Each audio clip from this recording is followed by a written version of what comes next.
तस्य ज्ञानाञ्जनशलाकया चक्षुरुन्मिलितं येन तस्मै श्रीगुरवे नमः। गुरुब्रह्मा गुरुर्विष्णुः गुरुदेवो महेश्वरः गुरुसाक्षात् परब्रह्म तस्मै श्रीगुरवे नमः। तस्मै श्रीगुरवे नमः।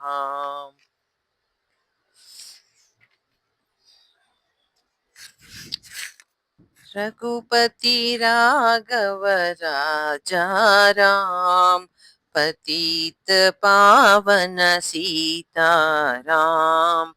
रघुपति राघव राजा राम पतित पावन सीताराम। पतित पावन सीताराम।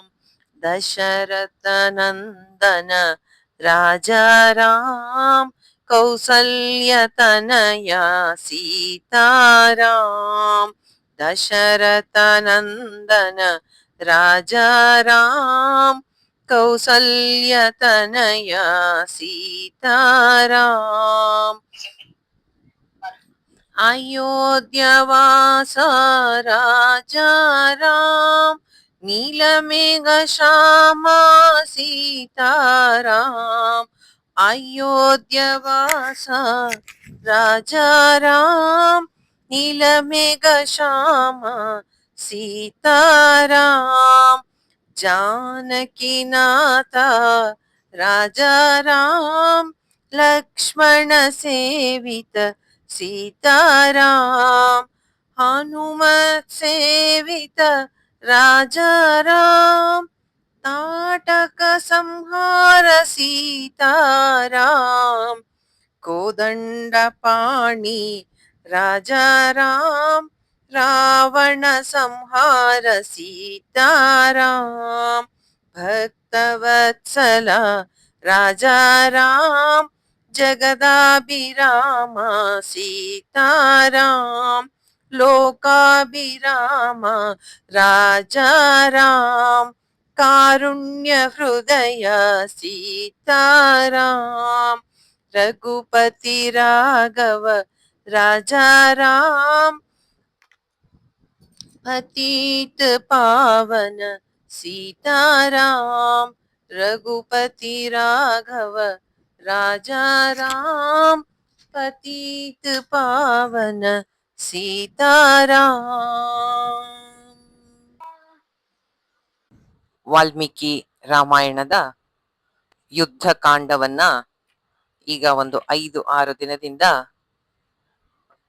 ಓದ್ತಾ ಇದ್ದೀವಿ, ತಿಳ್ಕೊತಾ ಇದ್ದೀವಿ.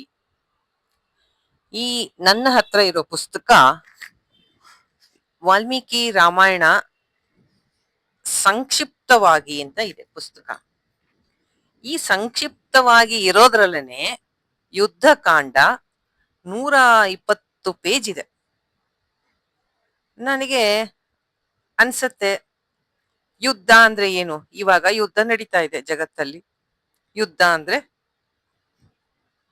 ಸಾವು, ನೋವು, ದುಃಖ, ನಾಶ, ಲಾಸು, ಎಲ್ಲ ಬರೀ ಕೊಲ್ಲು, ಏಟ್ ಬೀಳೋದು, ನೋವಾಗೋದು ಬರೀ ಇದೆ ಅಲ್ವಾ. ಇಷ್ಟೊಂದು ಯಾತಕ್ಕೆ ಇದನ್ನ ವರ್ಣನೆಯನ್ನ ವಾಲ್ಮೀಕಿಗಳು ಇಷ್ಟೊಂದು ಯುದ್ಧದ ಇದನ್ನ ಆ ಕತ್ತಿ ತಗೊಂಡ, ಈ ಅಸ್ತ್ರ ತಗೊಂಡ, ಈ ತರಹದ ಅಸ್ತ್ರ ಬಿಟ್ಟ, ಅವನನ್ ಕೊಂದ ಇವನು, ಇವನನ್ ಕೊಂದ ಅವನು, ವಾನರರ ಕಡೆ ಲಾಸ್ ಆಯ್ತು, ರಾಕ್ಷಸರ ಕಡೆ ಲಾಸ್ ಆಯ್ತು, ಇದೇ ನೋಡ್ತಾ ಇದೀವಿ. ನಾನು ಆಕ್ಚುಲಿ ಇದರಲ್ಲಿ ಎಷ್ಟೊಂದು ನಾನು ಇನ್ನು ಮಿನಿಮೈಸ್ ಮಾಡಿ ಹೇಳ್ತಾ ಇದ್ದೀನಿ. ಅದಿನ್ ಎಷ್ಟು ದೊಡ್ಡದಾಗಿರ್ಬೋದು ನೋಡ್ಕೊಳ್ಳಿ ನೀವು.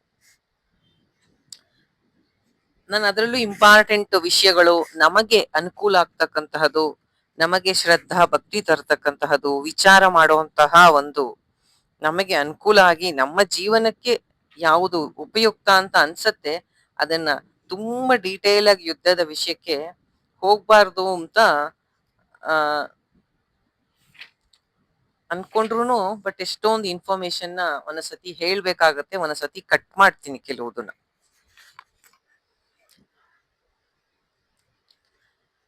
ಈಗ ನಾವೆಲ್ಲಿದ್ವಿ ಅಂದ್ರೆ ರಾವಣನ ತಮ್ಮ ಕುಂಭಕರ್ಣ, ಅವನ ವಧೆ ಆಯಿತು. ಅಷ್ಟೇ ಅಲ್ಲ, ರಾವಣನ ಮಕ್ಕಳಾದ ಅತಿಕಾಯ ಮತ್ತೆ ನರಾಂತಕ, ಮತ್ತೆ ಇನ್ನೂ ಇಬ್ಬರು ಇದ್ರಲ್ಲ, ತ್ರೀ ಅವನ ಹೆಸರೇನು, ಅವ್ರಿಬ್ರು ಇನ್ನು ಉಳಿದವರೆಲ್ಲ, ತ್ರಿಶಿರಸ್ಸು, ಅವ್ರದೆಲ್ಲ ದೇವಾಂತಕ, ಇವ್ರದೆಲ್ಲ ವಧೆ ಆಯ್ತು. ಎಲ್ಲ ಎಳೆಯ ಮಕ್ಕಳ ಮೃತರಾದರು. ಈಗ ರಾವಣನ ಸ್ಥಿತಿ ಬಹಳ ಘೋರ ದಯನೀಯವಾಗಿ ಇತ್ತು.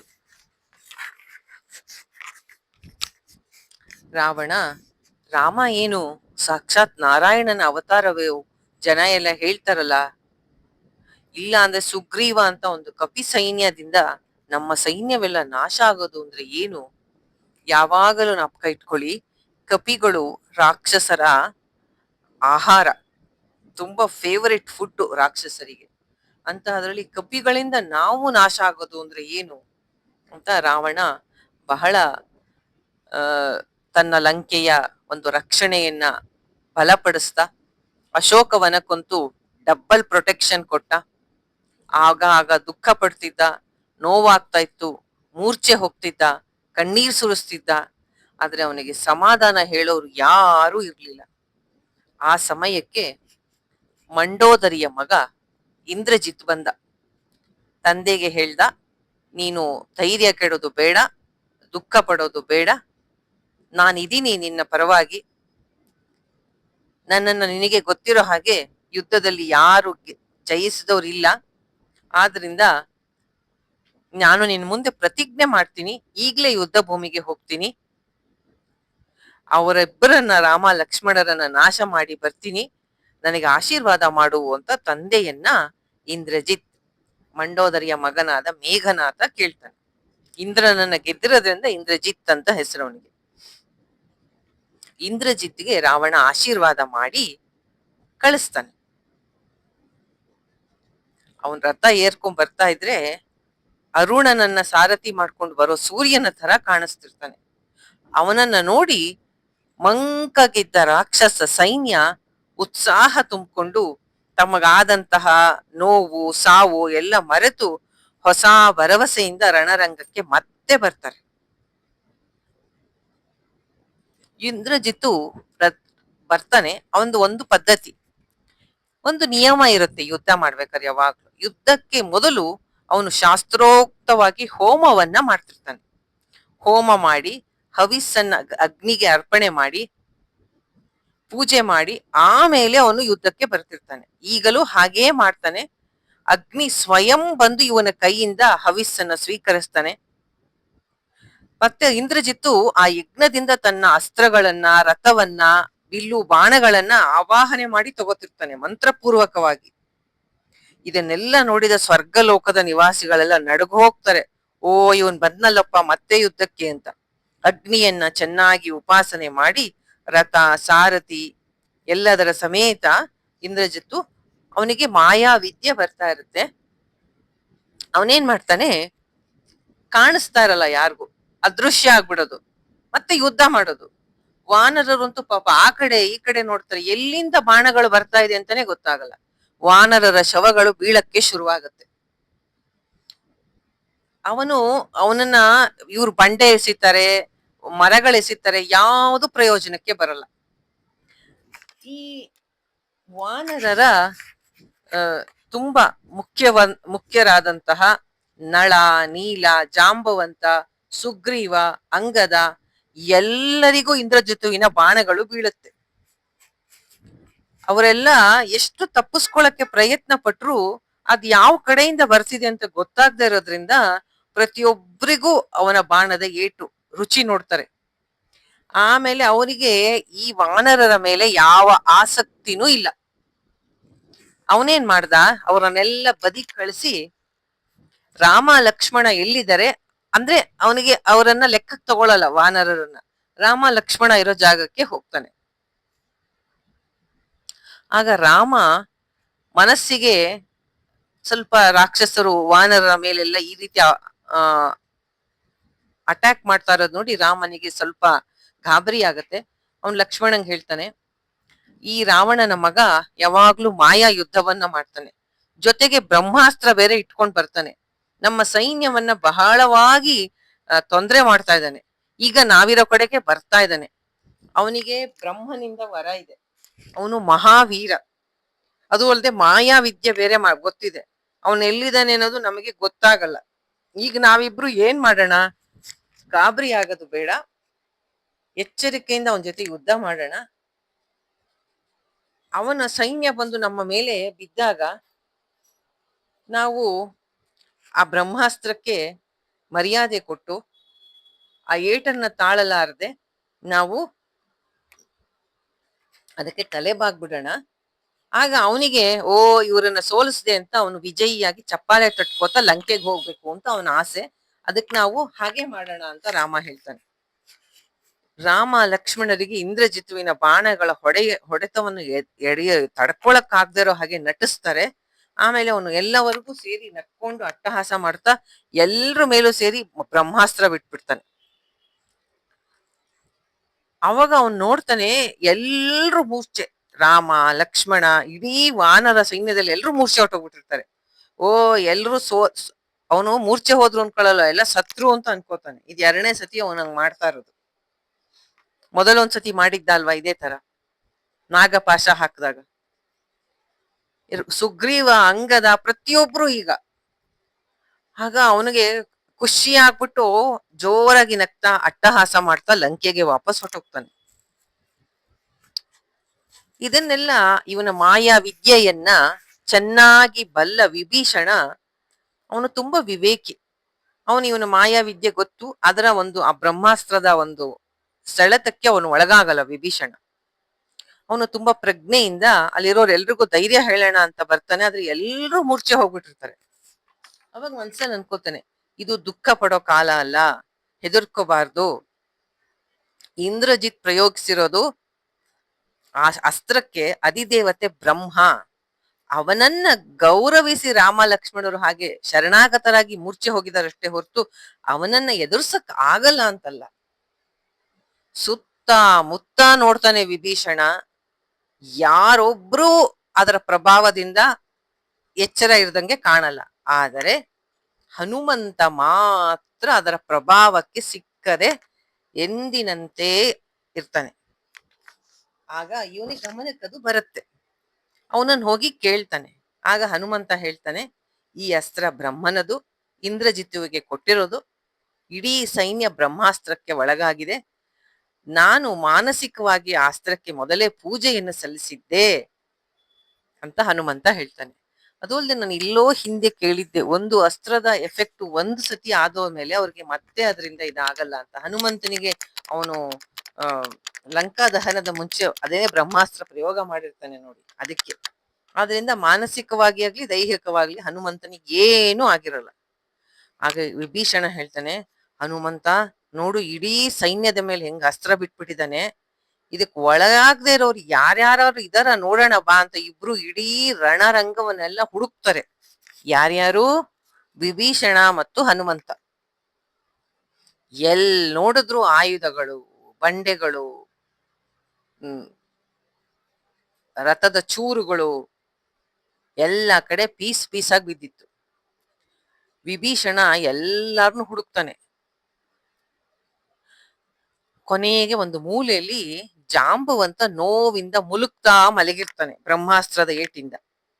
ಅವನು ನೋಡಿದ್ರೆ ಹೆಂಗೆ ಕಾಣತ್ತೆ ಅಂದ್ರೆ, ಇನ್ನೇನು ಆರು ಹೋಗ್ತಾ ಇರೋ ಬೆಂಕಿ ಇದ್ದಂಗೆ ಅವನ್ ಕಾಣ್ತಾನೆ. ವಿಭೀಷಣ ಓಡ್ ಹೋಗಿ ಜಾಂಬವಂತ ಏಳು ಏಳು ಅಂತ ಇದ್ ಮಾಡ್ತಾನೆ. ನಿನಗೇನ್ ಅಪಾಯ ಆಗಿಲ್ಲಲ್ಲ ಬ್ರಹ್ಮಾಸ್ತ್ರದಿಂದ ಅಂತ ವಿಚಾರಣೆ ಮಾಡ್ತಾನೆ.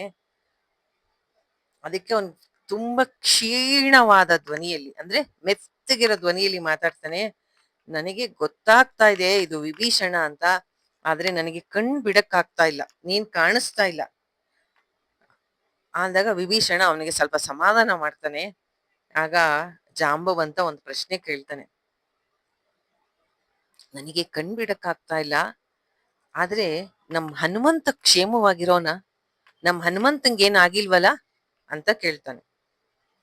ಆಗ ವಿಭೀಷಣನಿಗೆ ಆಶ್ಚರ್ಯ ಆಗ್ಬಿಡತ್ತೆ, ಇದೇನು ಇಷ್ಟು ದೊಡ್ಡ ರಣಭೂಮಿಯಲ್ಲಿ ಜಾಂಬವಂತ, ನೀನು ನಿಮ್ಮ ರಾಜ ಸುಗ್ರೀವ ಆಗ್ಲಿ, ರಾಮ ಲಕ್ಷ್ಮಣ ಆಗ್ಲಿ, ಯಾರ ಬಗ್ಗೆನೂ ವಿಚಾರಿಸದೆ ಹನುಮಂತ ಚೆನ್ನಾಗಿದಾನ ಅಂತ ವಿಚಾರಣೆ ಮಾಡ್ತೀಯಲ್ಲ, ಯಾಕೆ? ನಿಂಗೆ ಅವನ ಮೇಲೆ ಜಾಸ್ತಿ ಪ್ರೀತಿನಾ? ನಿಂಗೆ ಅವನ ಮೇಲಿರೋ ಪ್ರೀತಿ ನಂಬಿಕೆ ನೋಡಿ ನಂಗೆ ಆಶ್ಚರ್ಯ ಆಗ್ತಾ ಇದೆ ಅಂತಾನೆ ವಿಭೀಷಣ. ಅದಕ್ಕೆ ಜಾಂಬವಂತ ಹೇಳ್ತಾನೆ, ಹನುಮಂತ ಒಬ್ಬ ಇದ್ದರೆ ಸಾಕು, ಇಡೀ ಸೈನ್ಯ ಉಳ್ಕೊಂಡ್ಬಿಡತ್ತೆ. ಮುಖ್ಯ ಪ್ರಾಣ ಹನುಮಂತ ಒಬ್ಬ ಬದುಕುಳಿದ್ರೆ ಇಡೀ ಸೈನ್ಯ ಸಮೇತ ಎಲ್ರು ಉಳ್ಕೋತೀವಿ, ಅದು ಖಂಡಿತ. ಅದೇ ಅವನು ಇಲ್ಲ ಅಂದ್ರೆ ಬೇರೆ ಯಾರು ಬದುಕಲ್ಲ. ಅವನು ಅಗ್ನಿ ಇದ್ದ ಹಾಗಿದ್ದಾನೆ, ಅವನು ನಮ್ಮನ್ನೆಲ್ಲ ಬದುಕಿಸೋ ಶಕ್ತಿ ಇರೋದು ಅವನೊಬ್ಬನಿಗೆ.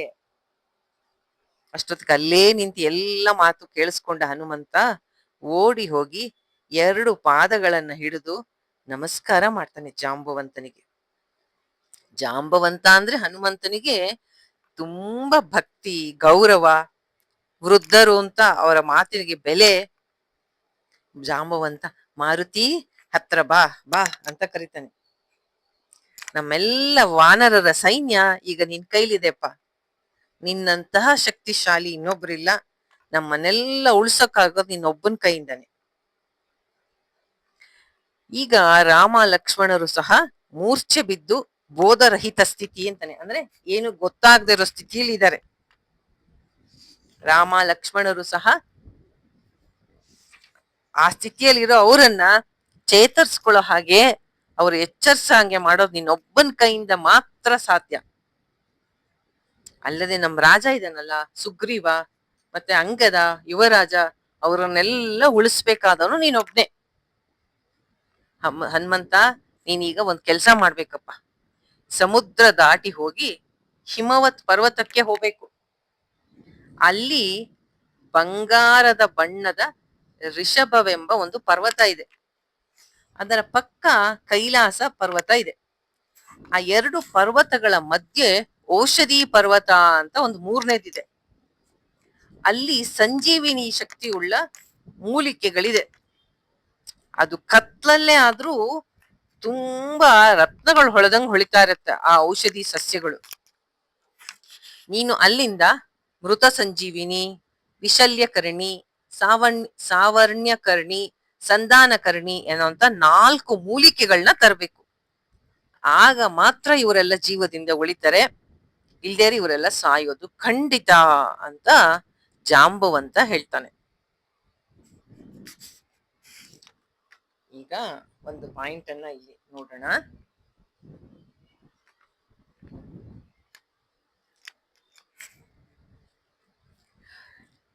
ಈಗ ಈ ಜಾಂಬವಂತ ಹೇಳ್ತಿರೋದು, ಮೊದಲು ಬರೀ ಸಮುದ್ರವನ್ನ ಹಾರಿದ್ದು. ಎಲ್ಲಿಂದ? ರಾಮ ಎಲ್ಲ ಬಂದು ಇರ್ತಾರಲ್ಲ, ಕಿಷ್ಕಿಂಧೆಯಿಂದ ಮುಂದೆ ಬಂದು ದಕ್ಷಿಣ ತುದಿಗೆ ಬಂದು ಅಲ್ಲಿಂದ ಹಾರಿ ಲಂಕೆಯನ್ನು ತಲುಪಿದ್ದ. ಈಗ ಅವನ್ ಹೇಳ್ತಿರೋದು, ಜಾಂಬವಂತ ನೀನು ಮತ್ತೆ ಹಾರಬೇಕು ವಾಪಸ್ಸು ಸಮುದ್ರವನ್ನ. ಅಷ್ಟೇ ಅಲ್ಲ, ಹಿಮವತ್ ಪರ್ವತ ಅಂತಿದ್ದಾನೆ, ಇವ್ರಿರೋದೆಲ್ಲಿ ಇವಾಗ? ಹಾರಿ ಹೋದ್ರು ಅವನ್ ಎಲ್ಲಿಗೆ ಹೋಗ್ತಾನೆ? ಕನ್ಯಾಕುಮಾರಿಗೆ ಹೋಗ್ತಾನೆ, ತೊಟ್ಟ ತುದಿಗೆ ಹೋಗ್ತಾನೆ, ಇಂಡಿಯಾಗೆ ಬರ್ತಾನೆ. ಹೌದು, ವಾಪಸ್ ಲಂಕಾಯಿಂದ ವಾಪಸ್ ಹಾರಿ ಬಂದ್ರೆ ಈಗ ಯುದ್ಧ ಆಗ್ತಾ ಇರೋದು ಲಂಕೆಯಲ್ಲಿ ಅಲ್ವಾ? ಇವನು ವಾಪಸ್ ಹಾರಿ ಬಂದ್ರೆ ಎಲ್ಲಿಗೆ ಬರ್ತಾನೆ? ತುಟ್ಟ ತುದಿ ಕನ್ಯಾಕುಮಾರಿಗೆ ಬರ್ತಾನೆ. ಅಲ್ಲಿಂದ ಹಿಮವತ್ ಪರ್ವತ ಹಿಮಾಲಯಕ್ಕೆ ಹೋಗ್ಬೇಕು ವಾಪಸ್ಸು ಹಾರ್ಕೊಂಡು. ಅಲ್ಲಿ ಋಷಭ ಪರ್ವತ, ಕೈಲಾಸ ಪರ್ವತದ ಮಧ್ಯ ಔಷಧಿ ಪರ್ವತ ಅಂತ ಇದೆ. ಅಲ್ಲಿಗೆ ಹೋಗಿ ಮೊದಲು ಹೋಗ್ಬೇಕಾದ್ರೆ ಹೇಗೋಗಿದ್ದ? ಒಂದು ಗದೆ ಹಿಡ್ಕೊಂಡು ಹೋಗಿದ್ದ. ಈಗ ಬೆಟ್ಟ, ಸಂಜೀವನಿ ಬೆಟ್ಟವನ್ನ ಎತ್ಕೊಂಡ್ ಬರ್ತಾನೆ. ಅವನ ಶಕ್ತಿ ಸಾಮರ್ಥ್ಯ ಎಂತದ್ದು!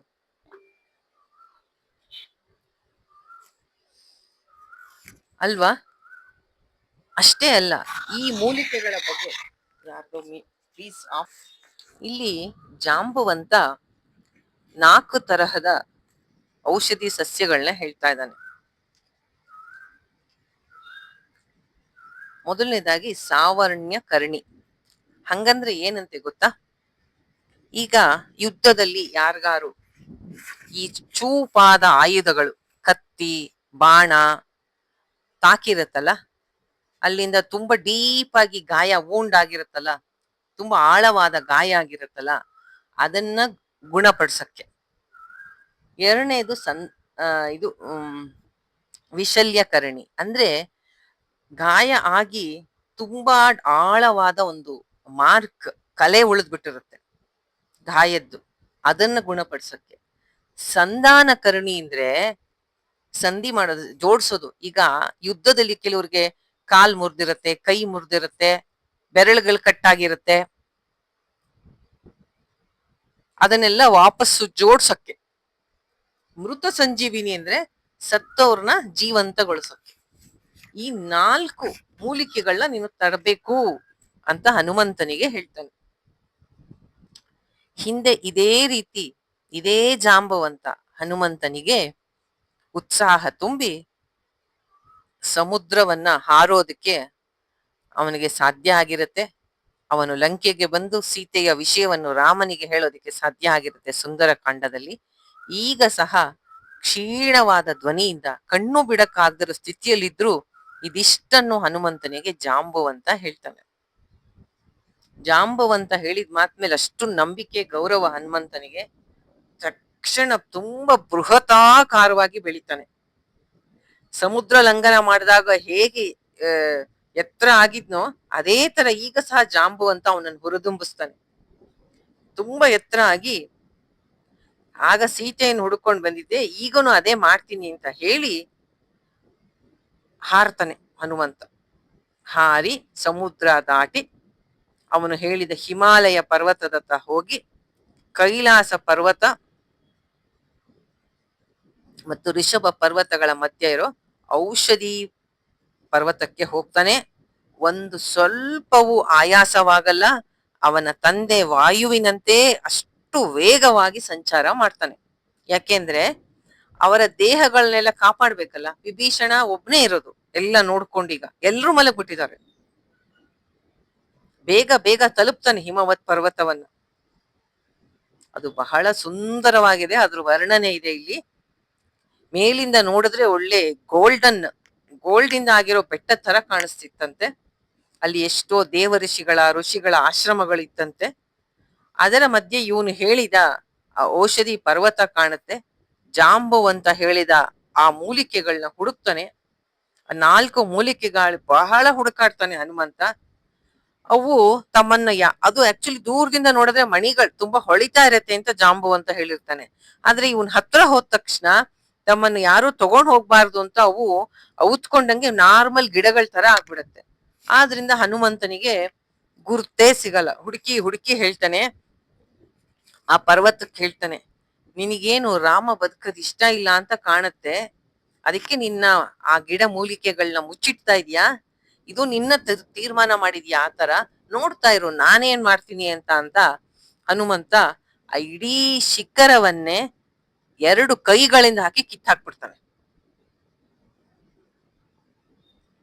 ಇದನ್ನ ನೋಡಿದ ಸ್ವರ್ಗದಿಂದ ನೋಡಿರೋ ದೇವತೆಗಳಿಗೆ ಅವ್ರಿಗೆ ಏನ್ ಗೊತ್ತಾ, ಜೀವ ಕೈಗ್ ಬಾಯಿಗೆ ಬಂದಂಗೆ ಅಂತಾರಲ್ಲ ಹಾಗೆ ಟೆನ್ಷನ್ನು. ಇವ್ನು ಹೋಗ್ ತರ್ತಾನ, ರಾಮ ಹೇಳ್ತಾನ, ರಾವಣ ಅನ್ಕೊಳ್ತಾನ. ಅವ್ರಿಗೆ ಅದೇ, ಅವ್ರಿಗೆ ನೋಡಿ ಆಶ್ಚರ್ಯ, ಆನಂದ ಆಯ್ತು. ಹನುಮಂತ ಪರ್ವತ ಶಿಖರನ ಕೈಯಲ್ಲಿ ಹಿಡ್ಕೊಂಡು ಗರುಡನಿಗಿಂತ ಫಾಸ್ಟ್ ಆಗಿ ಹಾರ್ಕೊಂಡ್ ಬರ್ತಾನೆ. ಬಹಳ ಬೇಗ ಲಂಕೆಗೆ ಹಿಂತಿರುಗಿ ಬರ್ತಾನೆ. ಪರ್ವತ ಶಿಖರವನ್ನ ವಾನರ ಸೈನ್ಯ ಎಲ್ಲ ಮೂರ್ಛೆ ಬಿದ್ದಿತ್ತಲ್ಲ, ಅಲ್ಲಿ ಮಧ್ಯ ತಂದು ಇಟ್ಬಿಡ್ತಾನೆ. ಈಗೇನು ಜಾಂಬವಂತ ಇದ್ದು ಎಲ್ಲ ಮೂಲಿಕೆಗಳಿಂದ ಒಬ್ಬೊಬ್ರಿಗೆ ಹಾಕಕ್ಕಾಗತ್ತಾ? ಏನು ಇಲ್ಲ. ವಿಭೀಷಣನು ಇತರ ಎಲ್ಲ ಹಿರಿಯರು, ಅಲ್ಲಿ ಯಾರೋ ಕೆಲವ್ರು ಬದುಕಿರ್ತಾರಲ್ಲ ಅವರೆಲ್ಲರಿಗೂ ನಮಸ್ಕಾರ ಮಾಡ್ತಾನೆ. ಆ ಗಿಡ ಮೂಲಿಕೆಗಳ ಪರಿಮಳ ಗಾಳಿಯಲ್ಲಿ ಸೇರಿದ ತಕ್ಷಣ ರಾಮ ಲಕ್ಷ್ಮಣ ಇಬ್ರು ನಿದ್ದೆಯಿಂದ ಎಚ್ಚೆತ್ತಾರೆ. ಎಚ್ಚರ ಆಗತ್ತ ಅವ್ರಿಗೆ. ವಾನರರೆಲ್ಲ ಒಬ್ಬೊಬ್ರೆ ಹೇಳಕ್ ಶುರು ಮಾಡ್ತಾರೆ. ಸ್ವಲ್ಪ ಹೊತ್ತಿನಲ್ಲಿ ಇಡೀ ವಾನರ ಸೈನ್ಯ ಎಚ್ಚೆತ್ ಬಿಡತ್ತೆ. ಪ್ರತಿಯೊಬ್ಬರ ಮೈ ಮೇಲೆ ನೂರಾರು ಗಾಯಗಳಾಗಿದ್ದು ಎಲ್ಲದಿಂದ ಪಾರಾಗಿ ಹೊಸ ಉತ್ಸಾಹದಿಂದ ಎಲ್ರೂ ನಲ್ದಾಡ್ತಾರೆ. ಗಾಢ ನಿದ್ರೆಯಿಂದ ಚೆನ್ನಾಗಿ ವಿಶ್ರಾಂತಿ ಪಡೆದು ಎದ್ದವರಂತೆ ಎಲ್ರಿಗೂ ಅನ್ಸುತ್ತೆ. ಅಲ್ಲ ಸರಿ, ಅಲ್ಲಿ ರಾಕ್ಷಸರು ಬಿದ್ದಿರ್ಲಿಲ್ವಾ? ಔಷಧಿ ಗಾಳಿಯಲ್ಲಿ ಸೇರಿ ಎಲ್ರೂ ಎದ್ರು ಅಂದ್ರಿ. ಗಾಳಿ, ನೀರು, ಭೂಮಿ ಎಲ್ಲರಿಗೂ ಒಂದೇ ಅಲ್ವಾ? ಈ ಔಷಧಿ ಗಾಳಿಲಿ ಸೇರ್ತು ಅಂದ್ರೆ ಅಲ್ಲಿ ಬಿದ್ದ ರಾಕ್ಷಸರು ಯಾರು? ಅವರು ಎಷ್ಟೋ ಜನ ಯುದ್ಧದಲ್ಲಿ ಸತ್ತಿರ್ತಾರಲ್ಲ, ಅವರೆಲ್ಲ ಎದ್ರ ಹಾಗಾರೆ? ಇಲ್ಲ. ಯಾಕೆ? ಯಾಕೆ ಅಂದ್ರೆ ರಾವಣ ಒಂದು ಆರ್ಡರ್ ಕೊಟ್ಟಿರ್ತಾನೆ. ರಾಕ್ಷಸರು ಯಾರಾದರೂ ಯುದ್ಧದಲ್ಲಿ ಸತ್ರೆ ಅಥವಾ ತುಂಬಾ ಪ್ರಾಣ ಹೋಗೋ ಹಾಗೆ ಗಾಯಗೊಂಡ್ರೆ ಅವರನ್ನ ಉಳಿಸ್ಬೇಡಿ, ತಕ್ಷಣಕ್ಕೆ ಸಮುದ್ರಕ್ಕೆ ಅವ್ರನ್ನೆಲ್ಲ ಎಸಿಬೇಕು ಅಂತ ರಾವಣ ಆಜ್ಞೆ ಮಾಡಿರ್ತಾನೆ. ಹಾಗಾಗಿ ಆ ರಣರಂಗದಲ್ಲಿ ರಾಕ್ಷಸರ ಶರೀರಗಳೇ ಇರ್ಲಿಲ್ವಂತೆ. ನೋಡಿ, ಹನುಮಂತ ರಾಮಾಯಣದ ಸೂಪರ್ ಹೀರೋ ಅನ್ಬೋದು, ನಾಯಕ ಶಿರೋಮಣಿ. ರಾಮ ಲಕ್ಷ್ಮಣರಿಗೆ ಸಂಜೀವನಿ ಎನ್ನ ತಂದು ಮೂರ್ಛೆ ಹೋಗಿದ್ದವರನ್ನ ಎಚ್ಚರಿಸ್ಬಿಡ್ತಾನೆ. ಅವರ ಮೇಲೆ ಆಗಿರತಕ್ಕಂತಹ ಗಾಯಗಳನ್ನೆಲ್ಲ ಅವರಿಗೆ ಚೈತನ್ಯವನ್ನ, ಆರೋಗ್ಯವನ್ನ ತಂದ್ಕೊಡ್ತಾನೆ ರಾಮನಿಗೆ. ಆದರೆ ನಾನು ಮಾಡಿದೆ ಅನ್ನೋಂತ ಯಾವ ಒಂದು, ನಾನು ಮಾಡಿದೆ ಅನ್ನೋ ಭಾವವೇ ಇಲ್ಲ ಅವನಿಗೆ. ಇದು ತುಳಸಿ ರಾಮಾಯಣಕ್ಕಿಂತ ವಾಲ್ಮೀಕಿ ರಾಮಾಯಣ ಡಿಫ್ರೆಂಟ್ ಆಗಿದೆ. ತುಳಸಿ ರಾಮಾಯಣದಲ್ಲಿ ರಾಮ ಮೂರ್ಛೆ ಹೋಗಲ್ಲ, ಲಕ್ಷ್ಮಣ ಮಾತ್ರ ಹೋಗ್ತಾನೆ. ಆದ್ರೆ ವಾಲ್ಮೀಕಿ ರಾಮಾಯಣದಲ್ಲಿ ಹೀಗೆ ಇದೆ, ಎಲ್ಲರೂ ಹೋಗಿದ್ರು ಮೂರ್ಛೆ ಅಂತ. ಮತ್ತೆ ಇನ್ನೊಂದು ಸತಿ ಆಗತ್ತೆ ಇದು, ರಾವಣನ ಜೊತೆ ಕೊನೆಗೆ ಯುದ್ಧದಲ್ಲಿ ಲಕ್ಷ್ಮಣ ಮೂರ್ಛೆ ಹೋಗ್ತಾನೆ.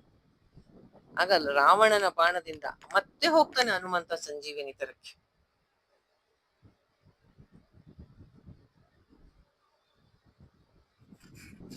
ಅಂತ ಮಹಾತ್ಮ, ಅವನ ಭಕ್ತಿಯೇ ಅವನ ಶಕ್ತಿ. ಅಥವಾ ಅಷ್ಟು ಶಕ್ತಿ ಇದ್ದರೂ ಭಕ್ತಿಯಿಂದ ವಿನಯವಾಗಿ ಇರ್ತಾನೆ. ಎಲ್ಲರಿಗೂ ಜೀವದಾನವನ್ನ ಮಾಡ್ತಾನೆ.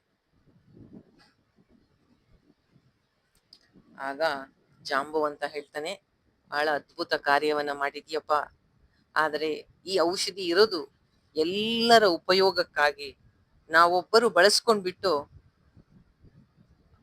ಆದ್ರಿಂದ ಅದನ್ನ ವಾಪಸ್ಸು ತಗೊಂಡೋಗಿ ಎಲ್ಲಿತ್ತೋ ಅಲ್ಲೇ ಇಟ್ಬಾ ಮಾರುತಿ ಅಂತ ಹೇಳ್ತಾನೆ. ಮತ್ತೆ ವಾಪಸ್ ಹೋಗ್ತಾನೆ. ಮತ್ತೆ ವಾಪಸ್ ಹೋಗಿ ಅದನ್ನ ಎಲ್ಲಿತ್ತೋ ಅಲ್ಲಿ ಇಟ್ಟು ಬರ್ತಾನೆ. ಈ ತರ ಗುಣ ಎಷ್ಟ್ ಜನಕ್ಕಿರುತ್ತೆ? ನಮಗೇನಾರು ಒಂದು ವಸ್ತು ಬೇಕಾಗಿದ್ದಾಗ, ಅರ್ಜೆಂಟ್ ಆಗಿ ಅದು ಬೇಕೇ ಬೇಕು ಅಂದಾಗ ಅದನ್ನ ಹುಡುಕ್ತಿವಿ. ಒನ್ಸ್ ಅದ್ರ ಕೆಲ್ಸ ಆಯ್ತು ಅಂದ್ರೆ ನಾವು ಅದನ್ನ ಎಲ್ಲಿರತ್ತೋ ಅಲ್ಲೇ ಬಿಟ್ಬಿಡ್ತೀವಿ. ಆದ್ರೆ ಹನುಮಂತನ ಗುಣ ನೋಡಿ, ಬೇರೆಯವರಿಗೆ ಉಪಯೋಗ ಆಗ್ಬೇಕು ಅಂತ ವಾಪಸ್ ತಗೊಂಡೋಗಿ ಅದನ್ನ ಅಲ್ಲೇ ಇಟ್ಟು ಬರ್ತಾನೆ. ಮತ್ತೆ ರಾಮ ಇರೋ ಕಡೆಗೆ ಬರ್ತಾನೆ. ಇದರಲ್ಲಿ ಯಾವ ವರ್ಣನೆ ಇಲ್ಲ, ಇಷ್ಟೇ ಇರೋದು ವಾಲ್ಮೀಕಿ ರಾಮಾಯಣದಲ್ಲಿ. ತುಳಸಿ ರಾಮಾಯಣ ಅಂದ್ರೆ ರಾಮಚರಿತ ಮಾನಸದಲ್ಲಿ ರಾಮ ಅಪ್ಕೊಂಡ್ ಬಿಡ್ತಾನೆ. ನಮ್ಮ ಭರತ ಮತ್ತೆ ಶತ್ರುಘ್ನ ಲಕ್ಷ್ಮಣನ ಹಾಗೆ ನನ್ನ ತಮ್ಮ ನೀನು ಅಂತ ಹನುಮಂತನ ಎಷ್ಟು ಸತಿ ನಮ್ಮನ್ನ ಕಷ್ಟಗಳಿಂದ ಕಾಪಾಡಿದ್ಯಾ, ಸಂಕಟ ಮೋಚನ ಅಂತ ಹೇಳ್ತಾನೆ ರಾಮ. ಇದ್ರಲ್ಲಿ ಏನೂ ಇಲ್ಲ, ವಾಪಸ್ ಇಡ್ತಾನೆ. ಈಗ ಸುಗ್ರೀವ ಹೇಳ್ತಾನೆ, ಹನುಮಂತ, ಕುಂಭಕರ್ಣ ಆಯ್ತು, ರಾವಣನ ಮಕ್ಕಳಾಯ್ತು, ಎಲ್ಲ ಸತ್ರು, ಇನ್ನ ರಾವಣ ಬರೋದು ಯುದ್ಧಕ್ಕೆ ಅಷ್ಟೇ ಉಳಿದಿರೋದು. ನಮ್ಮಲ್ಲಿ ಕೆಲವು ಚುರುಕಾದ ವಾನರರನ್ನ ಕರ್ಕೊಂಡು ಕೆಲವು ಪಂಜುಗಳನ್ನ ಹಿಡ್ಕೊಂಡು ನಾವು ಲಂಕೆ ಒಳಗೆ ನುಗ್ಗಣ, ಕತ್ಲಾದ್ಮೇಲೆ. ಆಮೇಲೆ ಎಲ್ಲೆಲ್ಲಿ ಸಿಗುತ್ತೋ ಅಲ್ಲೆಲ್ಲ ನಾವು ಬೆಂಕಿ ಹಚ್ಬೇಕು ಅಂತ ಹೇಳಿ ಹಾಗೆ ಮಾಡ್ತಾನೆ. ಆದ್ರೆ ಪ್ರವಚನಕಾರರು ಏನ್ ಹೇಳಿದ್ರು ಅಂದ್ರೆ, ಈ ತರಹದ ಯುದ್ಧ ಅಧರ್ಮ. ಈಗ ಯಾವುದೇ ಎರಡು ದೇಶಗಳ ಮಧ್ಯ ಯುದ್ಧ ಆದಾಗ ನಾಗರಿಕರನ್ನ ಅಂದ್ರೆ ಸಿವಿಲಿಯನ್ಸ್ನ ಅಟ್ಯಾಕ್ ಮಾಡಬಾರ್ದು. ಯಾಕೆಂದ್ರೆ ಅವ್ರು ಯುದ್ಧಕ್ಕೆ ಬಂದಿಲ್ಲ, ಯುದ್ಧಕ್ಕೆ ಬಂದವರ ಜೊತೆ ಮಾತ್ರ ಯುದ್ಧ ಆಡ್ಬೇಕು. ಸಿವಿಲಿಯನ್ಸ್ ಮೇಲೆ ಯುದ್ಧ ಮಾಡಬಾರ್ದು, ಮತ್ತೆ ರಾತ್ರಿ ಹೊತ್ತು ಯುದ್ಧ ಮಾಡಬಾರ್ದು, ಇದೆರಡು ಅಧರ್ಮ ಅಂತ ಇದೆ. ಆದ್ರೆ ಸುಗ್ರೀವ ಯಾಕೆ ಹೀಗೆ ಆರ್ಡರ್ ಕೊಡ್ತಾನೆ, ರಾಮ ಇದಕ್ಕೆ ಹೇಗೆ ಸಮ್ಮತಿ ಕೊಟ್ರು ಅನ್ನೋದೇ ಒಂದು ಪ್ರಶ್ನೆ ಅಂತ ಹೇಳ್ತಾರೆ. ಏನ್ ಹೇಳ್ದ ಅವನು, ರಾತ್ರಿ ಆದ ತಕ್ಷಣ ನಮ್ಮ ಸೈನಿಕರೆಲ್ಲ ಹೋಗಿ ಲಂಕೆಯಲ್ಲಿ ಸಿಕ್ಕ ಸಿಕ್ಕ ಕಡೆ ಬೆಂಕಿ ಹಚ್ಚಲಿ ಅಂತ ಹೇಳ್ತಾನೆ.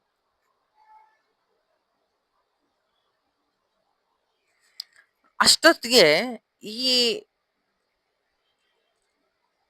ರಾವಣನಿಗೆ ಮಲಗಿರ್ತಾನವನು, ಎಚ್ಚರ ಆಗತ್ತೆ.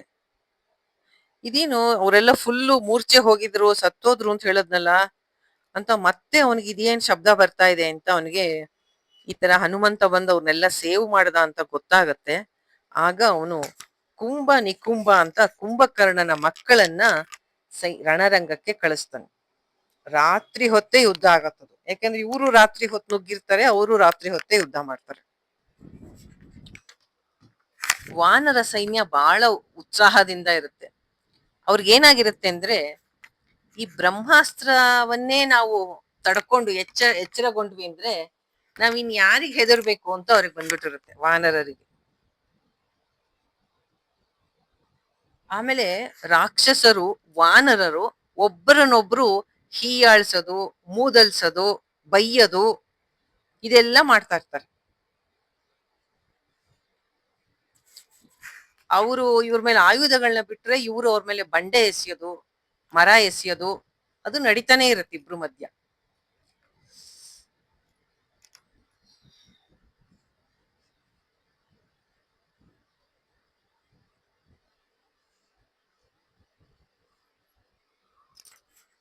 ಕುಂಭಕರ್ಣನ ಮಗನಾದ ಕುಂಭ ಅನ್ನೋನು ತುಂಬಾ ಭೀಕರವಾಗಿ ಯುದ್ಧ ಮಾಡ್ತಾ ವಾನರರಿಗೆಲ್ಲ ತೊಂದರೆ ಮಾಡ್ತಾನೆ. ಆಗ ಅವನನ್ನ ಎದುರಿಸಕ್ಕೆ ಸುಗ್ರೀವ ಬರ್ತಾನೆ. ಸುಗ್ರೀವನಿಗೆ ಆಶ್ಚರ್ಯ ಆಗೋಷ್ಟು ಚೆನ್ನಾಗಿ ಆ ಹುಡುಗ ಯುದ್ಧ ಮಾಡ್ತಾನೆ. ಹೇಳ್ತಾನೆ, ಇಂದ್ರಜಿತ್ತುವಿನಷ್ಟೇ ನಿನ್ನಲ್ಲೂ ಪರಾಕ್ರಮ ಇದೆ ಅಂತ ಹೇಳಿ ಅವನ ಜೊತೆಗೆ ಸುಗ್ರೀವ ಯುದ್ಧ ಮಾಡ್ತಾನೆ. ಸುಗ್ರೀವನ್ಗೂ ಅವನಿಗೂ ಯುದ್ಧ ಆದಾಗ ಸುಗ್ರೀವ ಅವನನ್ನ ಕುಂಭನನ್ನ ಕೊಂದು ಬಿಡ್ತಾನೆ. ಆ ಕುಂಭ ಅನ್ನೋನು ಬಹಳ ಬಹಳ ಶೂರವೀರ. ರಾಕ್ಷಸರಿಗೆ ಅವನು ಹೋಗಿದ್ದು ನೋಡಿ, ಅವನು ಸತ್ತಿದ್ದು ನೋಡಿ ತುಂಬಾ ಭಯ ಆಗತ್ತೆ. ನಿಕುಂಭ ಅನ್ನೋನ್ಗೆ ತನ್ನ ತನ್ನ ತಮ್ಮ ಸತ್ನಲ್ಲ ಅಂತ ಕೋಪಕ್ಕೆ ಅವನ ಕೈಯಲ್ಲಿ ಗದೆ ಹಿಡ್ಕೊಂಡು ಅವನು ಯುದ್ಧಕ್ಕೆ ಬರ್ತಾನೆ. ನಿಕುಂಭ ಅನ್ನೋನನ್ನ ಹನುಮಂತ ನಾಶ ಮಾಡ್ತಾನೆ.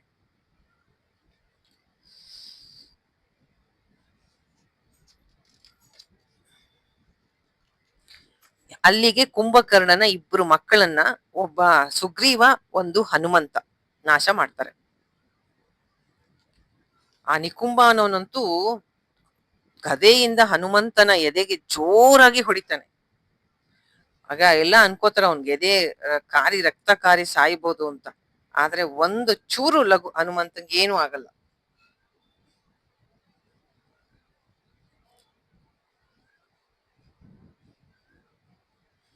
ಇಬ್ರು ಸತ್ತಿದ್ ನೋಡಿ ಮತ್ತೆ ರಾಕ್ಷಸರಿಗೆ ಭಯ ಉಂಟಾಗತ್ತೆ.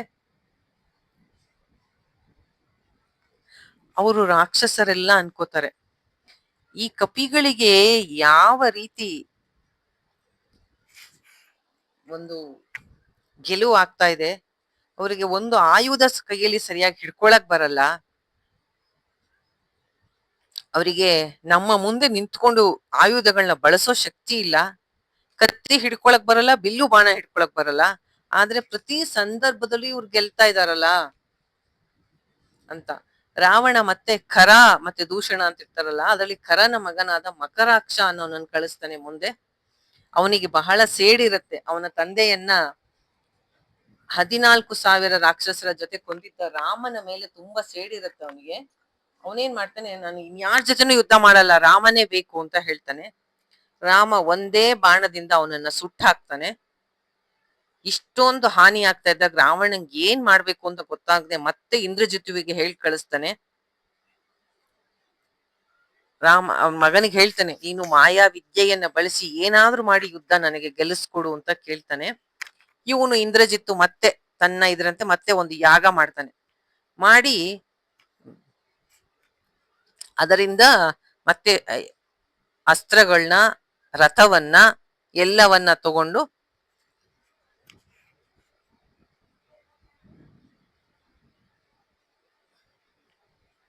ರಣರಂಗದಲ್ಲಿ ಪ್ರತ್ಯಕ್ಷ ಆಗ್ತಾನೆ.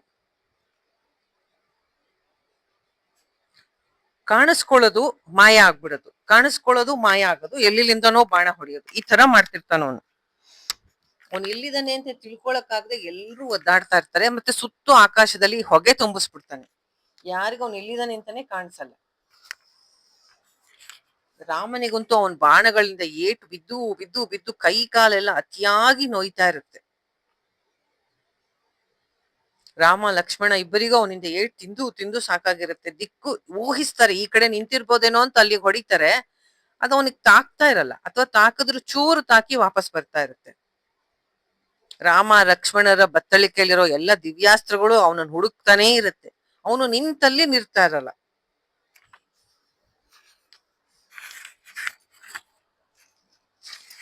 ಆಗ ಲಕ್ಷ್ಮಣ ಹೇಳ್ತಾನೆ, ಅಣ್ಣ ನಮ್ಮ ವಾನರರು ತುಂಬಾ ಜನ ಪ್ರಾಣ ಕಳ್ಕೊತಾ ಇದ್ದಾರೆ, ನಾನೀಗ ಅವನ ಮೇಲೆ ಬ್ರಹ್ಮಾಸ್ತ್ರ ಪ್ರಯೋಗ ಮಾಡ್ತೀನಿ ನೋಡು ಅಂತಾನೆ. ಸಾಕಾಯ್ತು ಒಂದು ಮಾಯಾ ಮತ್ತು ಮೋಸದ ಆ ಯುದ್ಧ ಅಂತ. ಆಗ ರಾಮ ಹೇಳ್ತಾನೆ, ಬೇಡ ಬೇಡ ಬೇಡ, ಬ್ರಹ್ಮಾಸ್ತ್ರ ಬಿಡ್ಬೇಡಪ್ಪ, ತುಂಬಾ ಜನ ಸತ್ತು ಹೋಗ್ತಾರೆ, ಒಬ್ಬನ ಮೇಲಿನ ಕೋಪದಿಂದ ತುಂಬಾ ಪಾಪ ನಿರಪರಾಧಿಯಾದ ರಾಕ್ಷಸರುಗಳನ್ನ ಕೊಲ್ಲೋದ್ ಬೇಡ ಅಂತಾನೆ. ರಾಮನ್ ಧರ್ಮದ ಬುದ್ಧಿ ನೋಡಿ, ಪಾಪ ಅವರೆಲ್ಲ ಏನ್ ಮಾಡಿದ್ದಾರೆ, ಯಾರು ಓಡ್ ಹೋಗ್ತಾರೋ, ಯಾರಿಗೆ ಕೊಲ್ಲಬಾರ್ದು ಅಂತ ಇದೆಯೋ, ಯಾರು ಶರಣಾಗತರಾಗ್ತಾರೋ ಅಂತವ್ರ ಮೇಲೆ ಅಸ್ತ್ರ ಪ್ರಯೋಗ ಮಾಡಬಾರ್ದು. ಇರ್ಲಿ, ಇಂದ್ರಜಿತ್ತು ಇವಾಗ ಮೆರಿತಾ ಇದ್ದಾನೆ, ನಾವು ಅಸ್ತ್ರಗಳಿಂದ ತಪ್ಪಿಸ್ಕೊಳ್ಳೋಣ, ಅವನ ಮೇಲೆ ಬಿಡೋಣ, ಸೈನ್ಯಕ್ಕೆಲ್ಲ ಹಾನಿ ಮಾಡಬಾರ್ದು, ಅವನನ್ನ ಬೇಗನೆ ಕೊಲ್ಬೇಕು ಅಂತ ರಾಮ ಯೋಚನೆ ಮಾಡ್ತಾನೆ. ಇಂದ್ರಜಿತ್ತುವಿಗೆ ಕೋಪ ತುಂಬಾ ಜಾಸ್ತಿ ಆಗಿರುತ್ತೆ. ಅವನೇನ್ ಮಾಡ್ತಾನೆ ಗೊತ್ತಾ ಇಂದ್ರಜಿತ್ತು, ರಾಮ ಲಕ್ಷ್ಮಣ ಇಲ್ಲಿ ಇರ್ಲಿ, ಅವನೇನ್ ಮಾಡ್ತಾನೆ, ತನ್ನ ಮಾಯೆಯಿಂದ ಕೃತಕವಾದ ಸೀತೆಯನ್ನ ನಿರ್ಮಾಣ ಮಾಡ್ಬಿಡ್ತಾನೆ.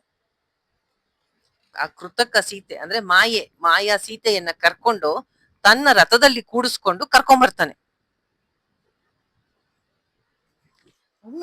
ಅವನ್ಗೆ ಎಷ್ಟು ಬುದ್ಧಿ ಅಂದ್ರೆ ರಾಮನ್ ಮುಂದೆ ಬರೋಲ್ಲ. ಯಾಕೆಂದ್ರೆ ರಾಮನನ್ನ ಮೋಸ ಮಾಡೋದು ಕಷ್ಟ ಅಂತ ಗೊತ್ತವನಿಗೆ. ಅವನೇನ್ ಮಾಡ್ತಾನೆ, ವಾನರರೆಲ್ಲ ಎಲ್ಲಿರ್ತಾರೋ ಅದರಲ್ಲೂ ಹನುಮಂತ ಎಲ್ಲಿರ್ತಾನೋ ಅಲ್ಲಿ ಬರ್ತಾನ ಅದನ್ನ ಕರ್ಕೊಂಡು. ಯಾಕೆಂದ್ರೆ ವಾನರರೆಲ್ಲರಲ್ಲಿ ಸೀತೆಯನ್ನ ನೋಡಿರೋದು ಹನುಮಂತ ಒಬ್ನೇ. ಮತ್ತೆ ಅವನು ತುಂಬಾ ಮೃದು ಹೃದಯಿ, ತುಂಬಾ ಆ ಬೇಗ ಭಾವನೆಗಳು, ಸೀತೆಗೆ ದುಃಖ ಆಗತ್ತೆ, ತೊಂದರೆ ಆಗತ್ತೆ ಅಂದ್ರೆ ಹನುಮಂತ ಬಹಳ ಬೇಗ ಕರಗ್ತಾನೆ, ನಂಬ್ತಾನೆ. ಆದ್ರಿಂದ ಅವನೇನ್ ಮಾಡ್ತಾನೆ, ಆ ಮಾಯಾ ಸೀತೆಯನ್ನ ಕರ್ಕೊಂಡು ಬರ್ತಾನೆ. ಅವನನ್ನ ಕಾಣಿಸ್ಕೊಂಡ ಇಂದ್ರಜಿತ್ತು ಹೊಡೆಯೋಣ ಅಂತ ಬಂಡೆಗಳು ತಗೊಂಡ್ ಬಡಿಯಕ್ಕೆ ಸಿದ್ಧರಾಗ್ತಾರೆ ವಾನರರೆಲ್ಲ. ಆಗ ಹನುಮಂತ ನೋಡ್ಬಿಡ್ತಾನೆ, ಬಿಡ ಬಿಡ ಬಿಡ ಹೊಳಿಬಿಡಿ, ಇಂದ್ರಜಿತ್ತು ಬರ್ತಾ ಇದ್ದಾನೆ, ಆದ್ರೆ ರಥದಲ್ಲಿ ಸೀತೆ ಇದ್ದಾಳೆ. ಹನುಮಂತ ನೋಡ್ತಾನೆ, ಆ ಸೀತೆ ಹಿಂದೆ ಅವ್ನ್ ನೋಡ್ದಾಗ ಹೆಂಗಿದ್ಲೋ ಹಂಗೇ ಇರ್ತಾಳೆ, ಬಟ್ಟೆ ಎಲ್ಲ ಪಾಪ ಒಂದ್ ರೀತಿಯಾಗಿ ಆ ಮಲೀನವಾಗಿತ್ತು ಅಂತ. ಮಲೀನ ಅಂದ್ರೆ ಅದು ಮಣ್ಣು ಎಲ್ಲ ಹತ್ತಿತ್ತು ಬಟ್ಟೆಗೆ. ಮಕ್ಕದಲ್ಲಿ ಮೌನವಾಗಿದ್ಲು, ದುಃಖವಾಗಿದ್ಲು, ಯಾವುದು ತನ್ನ ಸುತ್ತ ಏನು ನಡೀತಾ ಇದೆ ಅನ್ನೋದ್ರ ಪರಿವೇ ಇಲ್ಲದೆ ಸುಮ್ಮನೆ ನಿರಾಶೆಯಿಂದ ಕೂತಿದ್ಲು. ಮುಖ ತುಂಬಾ ಬಾಡಿತ್ತು, ಯಾವುದೇ ಆಭರಣ ಹಾಕೊಂಡಿರ್ಲಿಲ್ಲ. ಸೀತೆಯ ಈ ಮುಖವನ್ನ ನೋಡಿದ್ದ ಹನುಮಂತ ಇಂದ್ರಜಿತ್ತುವಿನ ರಥದಲ್ಲಿ ಅವಳನ್ನ ನೋಡಿ ಅವನಿಗೆ ತುಂಬಾ ದಿಗ್ಭ್ರಾಂತನಾಗ್ಬಿಡ್ತಾನೆ. ಅವನು ಪುನಃ ದಿಟ್ಟಿಸಿ ನೋಡ್ತಾನೆ, ಹೌದು ಇದು ಸೀತಾಮಾತೆಯೇ. ಅವನಿಗೆ ಬಹಳ ದುಃಖ ಆಗತ್ತೆ, ಈ ಇಂದ್ರಜಿತ್ತುಗೆ ಇಲ್ಲಿಗೆ ಯಾಕೆ ಕರ್ಕೊಂಬಂದಿದ್ದಾನೆ, ಅವಳನ್ನ ಯಾಕೆ ಕರ್ಕೊಂಬಂದಿದ್ದಾನೆ ಅಂತ ಗೊತ್ತಾಗ್ತಾ ಇಲ್ವಲ್ಲ ಅಂತ ಅವನು ಅನ್ಕೊಂಡು ಅವಳ ಮೇಲೆ ಆಕ್ರಮಣ ಮಾಡ್ಬೇಡಿ, ಸೀತೆ ಇದ್ದಾಳೆ ರಥದಲ್ಲಿ ಅಂತ ಹೇಳ್ತಾನೆ. ಇಂದ್ರಜಿತ್ತು ಏನ್ ಮಾಡ್ತಾನೆ, ಎದ್ ನಿಂತ್ಕೊಂಡು ಕತ್ತಿ ಹಿಡ್ಕೋತಾನೆ. ಆ ಮಾಯಾ ಸೀತೆಯ ತುರುಬು ಅಂದ್ರೆ ಜುಟ್ಟು ಕೂದಲನ್ನು ಹಿಡಿದು ಎಳಿತಾನೆ. ಆ ಮಾಯಾ ಸೀತೆ ಕೂಗತ್ತೆ, ರಾಮ ರಾಮ ಅಂತ. ಅದನ್ನ ನೋಡಿದ ತಕ್ಷಣ ಇವನು ಅವಳಿಗೆ ಹೊಡೆಯಕ್ಕೆ ಶುರು ಮಾಡ್ತಾನೆ. ಇದನ್ನೆಲ್ಲ ನೋಡಿ ಹನುಮಂತನ್ಗೆ ತುಂಬಾ ಕೋಪ ಬಂದ್ಬಿಡುತ್ತೆ, ದುಃಖವನ್ನ ತಡ್ಕೊಳಕ್ಕಾಗದೆ ಅವನ್ ಕಣ್ಣಲ್ಲಿ ನೀರ್ ಬರುತ್ತೆ. ಅವನಿಗೆ ಪಾಪ ನಿಜವಾದ ಸೀತೆ ಅದು ಅಂತ ಅನ್ಕೊಂಡ್ಬಿಡ್ತಾನೆ. ಎಲ್ಲ ಪಾಪಿ ಅಂತಾನೆ. ಬ್ರಹ್ಮರ್ಷಿಗಳ ವಂಶದಲ್ಲಿ ಹುಟ್ಟಿದ್ಯಾ, ಆದ್ರೆ ರಾಕ್ಷಸ ವಂಶದಲ್ಲಿ ಅಂದ್ರೆ ಅವ್ರ ಕೈಕಸಿ ರಾಕ್ಷಸಿ ಅಲ್ವಾ, ಆ ವಂಶಸ್ಥನು ಅಲ್ವಾ, ನಿನಗ್ ಸಭ್ಯತೆ ಅನ್ನೋದು ಹೇಗ್ ಬರುತ್ತೆ? ನಿನ್ನ ಸರ್ವನಾಶಕ್ಕಾಗಿ ಅವಳನ್ನ ಇಲ್ಲಿ ಕರ್ಕೊಂಬಂದು ಹಿಂಸೆ ಮಾಡ್ತಾ ಇದೀಯಾ? ಇಂತಹ ದುರ್ಬುದ್ಧಿ ನಿನಗ್ ಹೆಂಗ್ ಬಂತು? ಅವಳ ಮುಂದೆ ನಿನ್ ಪರಾಕ್ರಮ ತೋರಿಸ್ತಾ ಇದೀಯಾ? ನಿನಗ್ ನಾಚಿಕೆ ಆಗಲ್ವಾ? ಸೀತೆ ತನ್ನ ಮನೆಯಿಂದ, ರಾಜ್ಯದಿಂದ, ಕೈ ಹಿಡಿದ ಪತಿಯಿಂದ ದೂರ ಆಗಿದ್ದಾಳೆ, ದುಃಖದಲ್ಲಿದ್ದಾಳೆ. ಅವಳೇನ್ ಅಪರಾಧ ಮಾಡಿದಾಳೆ? ಅವಳನ್ನ ಯಾಕೆ ಇಲ್ಲಿ ಕರ್ಕೊಂಡ್ ಬಂದಿದ್ಯಾ ನೀನು? ಖಂಡಿತ ನರಕಕ್ಕೆ ಹೋಗ್ತೀಯ ನೀನು ಅಂತ ಹನುಮಂತ ಕೂಗ್ತಾನೆ. ಇಂದ್ರಜಿತ್ಗೆ ಆನಂದ ಆಗತ್ತೆ, ಹನುಮಂತಂಗೆ ಎಷ್ಟ್ ಸಂಕಟ ಆಗ್ತಾ ಇದೆಯಲ್ಲ ಅಂತ. ನೀನು ರಾಮ ಲಕ್ಷ್ಮಣ ಇಲ್ಲಿಗ್ ಬಂದಿರೋದು ಈ ಸೀತೆಗೋಸ್ಕರ ತಾನೆ? ನೋಡ್ತಾ ಇರು, ಈಗ ಅವಳನ್ನ ಹೆಂಗ್ ಕೊಲ್ತೀನಿ ನಾನು ಅಂತ. ನಾನು ಅವಳನ್ನ ಕೊಂದ್ಮೇಲೆ ಆ ರಾಮ ಲಕ್ಷ್ಮಣ ಸುಗ್ರೀವ ನಿಮ್ಮೆಲ್ಲ ಏನ್ ಮಾಡ್ತೀರಾ? ಯಾತಕ್ಕಾಗಿ ಬಂದಿದ್ದೀರಾ? ಅದೇ ಕೆಲ್ಸ ಆಗಲ್ವಲ್ಲ. ಓ ಹನುಮಂತ, ನನಗ್ ಬೋಧನೆ ಮಾಡಕ್ ಬರ್ತೀಯಾ? ಸ್ತ್ರೀಯನ್ನ ಕೊಲ್ಬಾರ್ದು ಅಂತ ಬೋಧನೆ ಮಾಡ್ತೀಯಾ? ಯುದ್ಧ ಭೂಮಿಯಲ್ಲಿ ಯಾರನ್ನೂ ನೋಡೋ ಹಾಗಿಲ್ಲ, ಏನ್ ಮಾಡಿದ್ರು ಧರ್ಮನೇ ಅಂತ ನಗ್ತಾ ನಗ್ತಾ ಖಡ್ಗದಿಂದ ಆ ಸೀತೆಗೆ 2 ಪೀಸ್ ಆಗೋ ಹಂಗೆ ಕಟ್ ಮಾಡ್ಬಿಡ್ತಾನೆ. ನೋಡು ಕೋತಿ, ನೋಡು ರಾಮನ ಹೆಂಡತಿಯನ್ನ 2 ಪಾಲಾಗ್ ಮಾಡಿದೀನಿ ಅಂತ ಹೇಳ್ತಾನೆ. ನೀವ್ ಇವಾಗ ಯಾರಿಗೋಸ್ಕರ ಹೋರಾಡ್ತಿದ್ರೋ ಎಲ್ಲ ವ್ಯರ್ಥ, ಹೋಗು ಅಂತಾನೆ. ಅದನ್ನ ನೋಡಕ್ಕಾಗದೆ ಹನುಮಂತನಿಗೆ, ವಾನರ ಸೈನ್ಯಕ್ಕೆ ತುಂಬಾ ದುಃಖ ಆಗ್ಬಿಡುತ್ತೆ. ಅವರಿಗೆ ಯುದ್ಧ ಮಾಡ್ಬೇಕು ಅನ್ನೋ ಒಂದು ಉತ್ಸಾಹನೇ ಇಲ್ಲ. ಹನುಮಂತ ಏನ್ ಮಾಡ್ತಾನೆ, ಅವ್ರನ್ನೆಲ್ಲ ಧೈರ್ಯ ಮಾಡಿ ಕರ್ಕೊಂಬಂದು ಮತ್ತೆ ಯುದ್ಧ ಮಾಡಕ್ಕೆ ಪ್ರಯತ್ನ ಪಟ್ರು ಯಾರಿಗೂ ಅಲ್ಲಿ ನಿಂತ್ಕೊಳಕ್ಕೆ ಮನ್ಸಾಗಲ್ಲ. ಬನ್ನಿ ವಾಪಸ್ ಹೋಗೋಣ, ಸೀತೆಯ ಸತ್ತೋದ್ಮೇಲೆ ಯುದ್ಧ ಮಾಡಿ ಏನ್ ಪ್ರಯೋಜನ ಅಂತ ರಾಮನಿಗೆ ಹೋಗಿ ಹೇಳೋಣ ಅಂತ ನಡ್ಕೊಂಡು ಹತ್ಕೊಂಡು ಬರ್ತಾ ಇರ್ತಾನೆ ಹನುಮಂತ. ಇಂದ್ರಜಿತ್ತು ಇದನ್ನ ಯಾಕೆ ಮಾಡ್ತಾನೆ ಅಂದ್ರೆ, ಅವನು ಯಾವಾಗಾದ್ರೂ ಯಜ್ಞವನ್ನ ಯುದ್ಧವನ್ನ ಮಾಡ್ಬೇಕಾದ್ರೆ, ಒಂದು ತುಂಬಾ ಬಲಿಷ್ಠರನ್ನ ಸೋಲಿಸ್ಬೇಕಾದ್ರೆ ನಿಕುಂ ನಿಕುಂಬಿಳೆ ಅಂತ ಒಂದು ಮುಖ್ಯವಾದ ಯಾಗ ಮಾಡ್ತಿರ್ತಾನೆ. ಅದು ಮಹಾಕಾಳಿಯನ್ನ ಕುರಿತು ಮಾಡುವಂತಹ ಯಜ್ಞ. ಅದು ಮಾಡ್ಬೇಕಾದ್ರೆ, ಅದನ್ನ ಮಾಡಿದ ಅಂದ್ರೆ ಆ ಯಜ್ಞದಿಂದ ಅವನಿಗೆ ಒಂದು ರಥ, ಬಿಲ್ಲು, ಬಾಣ ಎಲ್ಲ ಬರುತ್ತೆ. ಅದು ಅವನ ಕೈಗೆ ಬಂತು ಅಂದ್ರೆ ಅವನನ್ನ ಯಾರು ಸೋಲ್ಸಕ್ಕಾಗಲ್ಲ. ಆ ಯಜ್ಞ ಇಡೀ ಒಂದು ರಾತ್ರಿ ಮಾಡ್ಬೇಕು, ಮಹಾಕಾಳಿಯನ್ನ ಪ್ರಸನ್ನಗೊಳಿಸ್ಬೇಕು. ಆದರೆ ಬ್ರಹ್ಮ ಅದಕ್ಕೊಂದು ಕಂಡೀಷನ್ ಹಾಕಿರ್ತಾನೆ. ಯಜ್ಞದ ಮಧ್ಯದಲ್ಲಿ ಎದ್ದು ಹೋದರೆ ಅಥವಾ ಯಜ್ಞವನ್ನ ಯಾರಾದ್ರೂ ಬಂದು ಮಧ್ಯದಲ್ಲಿ ವಿಘ್ನ ತಂದ್ರೆ ನೀನು ಖಂಡಿತ ಸಾಯ್ತೀಯ ಅಂತ. ಅವನಿಗೆ ಇಷ್ಟು ದಿನ ಭಯನೇ ಇರಲ್ಲ. ಯಾಕೆ? ಲಂಕೆಗೆ ಯಾರು ಬರಕ್ ಆಗ್ತಿರಲ್ಲ. ಅವನು ಈ ಯಜ್ಞವನ್ನ ಇಲ್ಲಿ ಮಾಡೋದು ಲಂಕೆಯಲ್ಲಿ ಹೋಗಿ ಎಲ್ರ ಮೇಲೂ ಯುದ್ಧ ಮಾಡ್ತಿರ್ತಾನೆ. ಇವತ್ತು ಆ ಯಜ್ಞ ಮಾಡಕ್ಕೆ ಈ ರಾಮ ಲಕ್ಷ್ಮಣ ಹನುಮಂತ ಯಾರಾದ್ರೂ ತೊಂದ್ರೆ ಮಾಡ್ತಾರೇನೋ, ಅವ್ರಿಗೆಲ್ಲ ಈ ತರ ನಾಟಕ ಮಾಡಿ ಮಾಯಾ ಸೀತೆಯನ್ನು ತೋರಿಸಿ ಅವರೆಲ್ಲ ದುಃಖ ಪಡ್ತಾ ಇರ್ಲಿ, ಅಷ್ಟೊತ್ತಿಗೆ ನಾನು ಯಜ್ಞ ಮುಗಿಸ್ಬಿಡೋಣ ಅಂತ ಅವ್ನ್ ಪ್ಲಾನ್ ಮಾಡಿರ್ತಾನೆ. ಅದಕ್ಕಾಗಿ ಈ ತರ ನಾಟಕ ಮಾಡಿರ್ತಾನೆ. ಅವನೇನ್ ಮಾಡ್ತಾನೆ, ಬೇಗ ಬೇಗ ಬೇಗ ಆ ಜಾಗಕ್ಕೆ ಹೋಗ್ತಾನೆ. ಅಲ್ಲಿ 1,00,000 ತನ್ನ ರಾಕ್ಷಸ ಸೈನ್ಯವನ್ನ ನಿಲ್ಲಿಸ್ತಾನೆ, ಒಳಗಡೆ ಯಾರು ಬರದಿರೋ ಹಾಗೆ. ಅಲ್ಲಿ ಮಂತ್ರಪೂರ್ವಕವಾಗಿ ಯಜ್ಞ ಮಾಡಕ್ಕೆ ಶುರು ಮಾಡ್ತಾನೆ. ಆ ಯಜ್ಞದಲ್ಲಿ ರಕ್ತ, ಮಾಂಸ, ಅದರಿಂದ ಹೋಮ ಮಾಡ್ತಿರ್ತಾನೆ. ತುಪ್ಪ ಹಾಕದೊಡನೆ ಅದೆಲ್ಲ ರಕ್ತ ಹಾಕಿರೋದ್ರಿಂದ ಕೆಂಪಗೆ ಬರ್ತಾ ಇರತ್ತೆ ಅಗ್ನಿ. ಹೋಮ ಮಾಡ್ತಾ ಇರ್ತಾನೆ, ಸುತ್ತ ರಾಕ್ಷಸರು ಕಾಯ್ತಾ ಇರ್ತಾರೆ. ಈ ಕಡೆ ರಾಮ ಹೇಳ್ತಾನೆ, ಯಾಕೋ ಪಶ್ಚಿಮ ದ್ವಾರದಲ್ಲಿ ಹನುಮಂತ ಇದ್ದ, ಅಲ್ಲಿಂದ ಏನು ಗಲಾಟೆನೆ ಬರ್ತಾ ಇಲ್ವಲ್ಲ, ಆ ಕಡೆಯಿಂದ ಬೇರೆ ಇಂದ್ರಜಿತ್ತು ಬರ್ತಾ ಇದ್ದಾನೆ ಅಂತ ಕೇಳಿದೆ. ಆ ಹನುಮಂತನಿಗೆ ಸಹಾಯ ಬೇಕಾಗತ್ತೆ, ನೀನು ಹೋಗಪ್ಪ ಅಂತ ರಾಮ ಹೆಚ್ಚಿನ ಸೈನ್ಯ ಜೊತೆಗೆ ಜಾಂಬವಂತನ್ ಕಳಿಸ್ತಾನೆ. ಅಲ್ಲಿ ಹೋಗಿ ನೋಡ್ಕೊಂಡ್ ಹೋಗು ಏನಾಗಿದೆ ಅಂತ. ಜಾಂಬವಂತ ಸೈನ್ಯ ತಗೊಂಡು ಹೋಗ್ತಾ ಇದ್ರೆ ಹನುಮಂತ ವಾಪಸ್ ಬರ್ತಿರ್ತಾನೆ ಹತ್ಕೊಂಡು. ಏನಾಯ್ತು ಅಂತ ಜಾಂಬವಂತ ಕೇಳ್ತಾನೆ. ನಡಿ ಮೊದ್ಲು ರಾಮ ಲಕ್ಷ್ಮಣ ಇರೋ ಕಡೆ ಹೋಗಿ ಹೇಳ್ತೀನಿ ಅಂತ ಹೋಗಿ ಹನುಮಂತ ರಾವಣನ ಮಗ ಇಂದ್ರಜಿತ್ತು ಸೀತೆಯನ್ನ ರಥದಲ್ಲಿ ಕರ್ಕೊಂಬಂದು ನಾವೆಲ್ಲ ನೋಡ್ತಾ ಇರ್ಬೇಕಾರೆ ಕತ್ತರ್ಸ್ ಹಾಕ್ಬಿಟ್ಟ. ಅದನ್ನ ನೋಡಿದ ನಮ್ಗೆ ಯುದ್ಧ ಮಾಡ್ಬೇಕು ಅಂತಾನೆ ಮನ್ಸ್ ಬರ್ತಾ ಇಲ್ಲ, ತುಂಬಾ ದುಃಖ ಆಗಿದೆ, ಅದಕ್ಕೆ ವಾಪಸ್ ಬಂದ್ವಿ ಅಂತ ಹನುಮಂತ ಹೇಳ್ತಾನೆ. ಆ ಮಾತು ಕೇಳಿದ ತಕ್ಷಣ ರಾಮ ಮೂರ್ಛೆ ಹೋಗ್ಬಿಡ್ತಾನೆ. ವಾನರರೆಲ್ಲ ನೀರ್ ತಂದು ಮಕ್ಕಕ್ಕೆ ಹಾಕಿ ಸಿಂಪಡಿಸ್ತಾರೆ.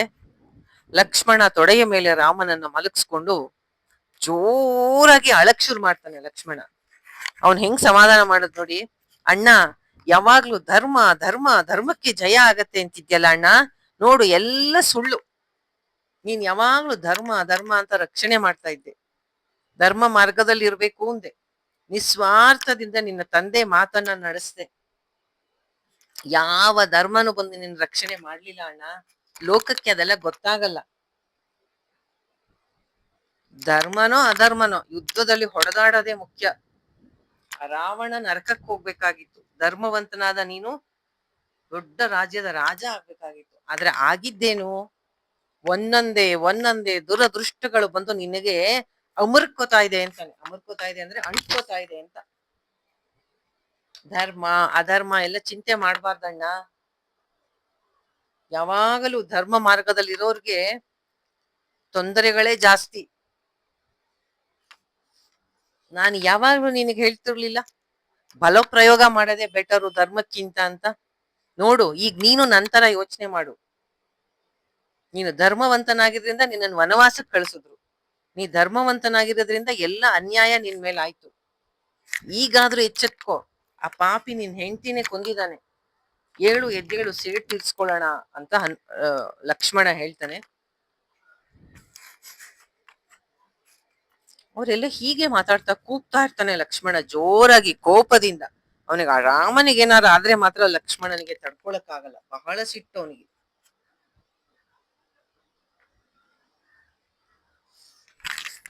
ಹಿಂಗೆಲ್ಲ ಮಾತಾಡ್ತಾ ಇದ್ದಾಗ ವಿಭೀಷಣ ಅಲ್ಲಿಗೆ ಬರ್ತಾನೆ. ಯಾಕಿಲ್ಲ ಇಷ್ಟೊಂದ್ ಜನ ದುಃಖ ಪಡ್ತಾ ಇದ್ದಾರೆ, ರಾಮಂಗೆ ಏನಾಗಿದೆ, ಯಾಕೆ ಎಲ್ಲರೂ ಇಷ್ಟೊಂದು ದುಃಖ ಪಡ್ತಾ ಇದ್ದಾರೆ, ರಾಮ ಯಾಕೆ ಮೂರ್ಛೆ ಹೋಗಿದ್ದಾನೆ, ಅವನ್ ಕಣ್ಣಲ್ಲಿ ಯಾಕೆ ಹಿಂಗ್ ನೀರ್ ಬರ್ತಾ ಇದೆ, ಲಕ್ಷ್ಮಣನ್ ತೊಡೆ ಮೇಲೆ ಯಾಕೆ ಮಲಗಿದ್ದಾನೆ, ಏನು ಗೊತ್ತಾಗಲ್ಲ.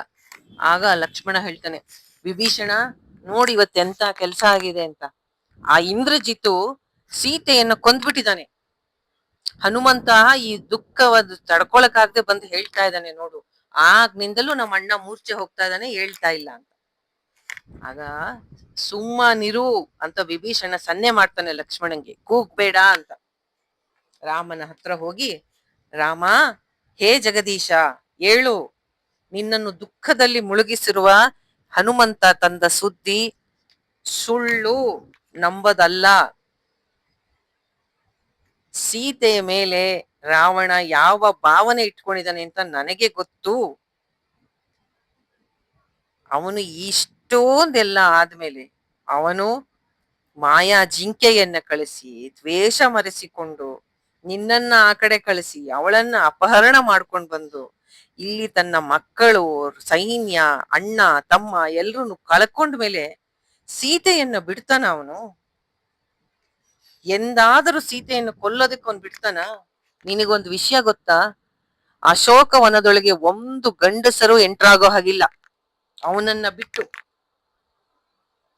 ಅವನಿಗೆ ಅಷ್ಟು ಮೋಹ ಅವಳ ಮೇಲೆ. ಇಷ್ಟೆಲ್ಲ ಆದ್ಮೇಲೆ ಆ ಇಂದ್ರಜಿತ್ತು ಹೋಗಿ ಸೀತೆಯನ್ನ ನಾಶ ಮಾಡಕ್ ಬಿಟ್ಬಿಡ್ತಾನ ಅವನು? ಇದೆಲ್ಲ ನಂಬೇಡ, ಇಂದ್ರಜಿತ್ತುವಿನ ಮಾಯ ಇದು.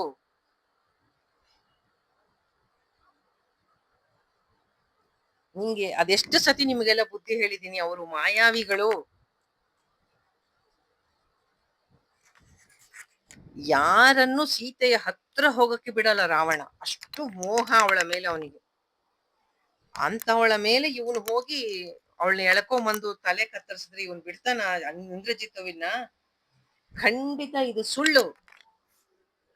ಯಾರು ಬುದ್ಧಿ ಹೇಳಿದ್ರು ಕೇಳದೆ ಇರುವಂತಹ ರಾವಣ ಸೀತೆಯನ್ನ ಬಿಡು ಅಂತಂದ್ರೆ ಮತ್ತೆ ಅವಳನ್ನ ಕೊಂದು ಬಿಡಕ ಇಂದ್ರಜಿತ್ವನ್ನ ಬಿಡ್ತಾನ?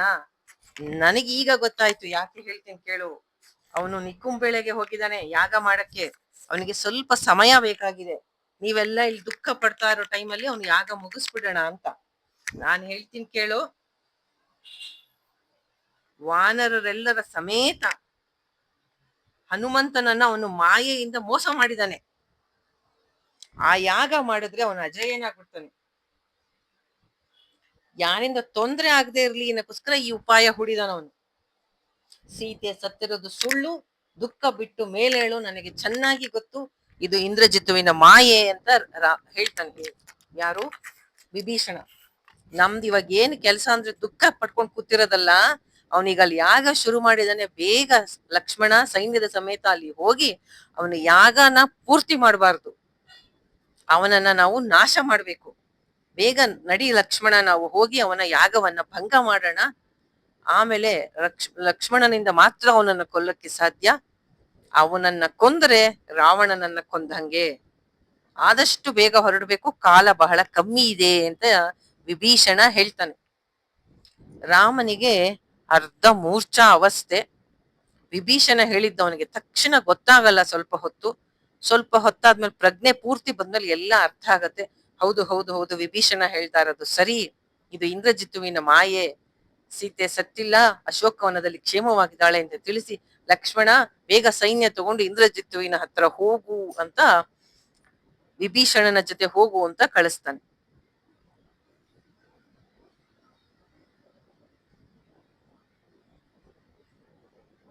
ರಾಮ ಹೇಳ್ತಾನೆ ಲಕ್ಷ್ಮಣನಿಗೆ, ಬಹಳ ಹುಷಾರು, ಅವನು ಬ್ರಹ್ಮಾಸ್ತ್ರ ಜೊತೆ ಎಲ್ಲ ಹಾಕೊಂಡು ಯುದ್ಧ ಮಾಡ್ತಾನೆ.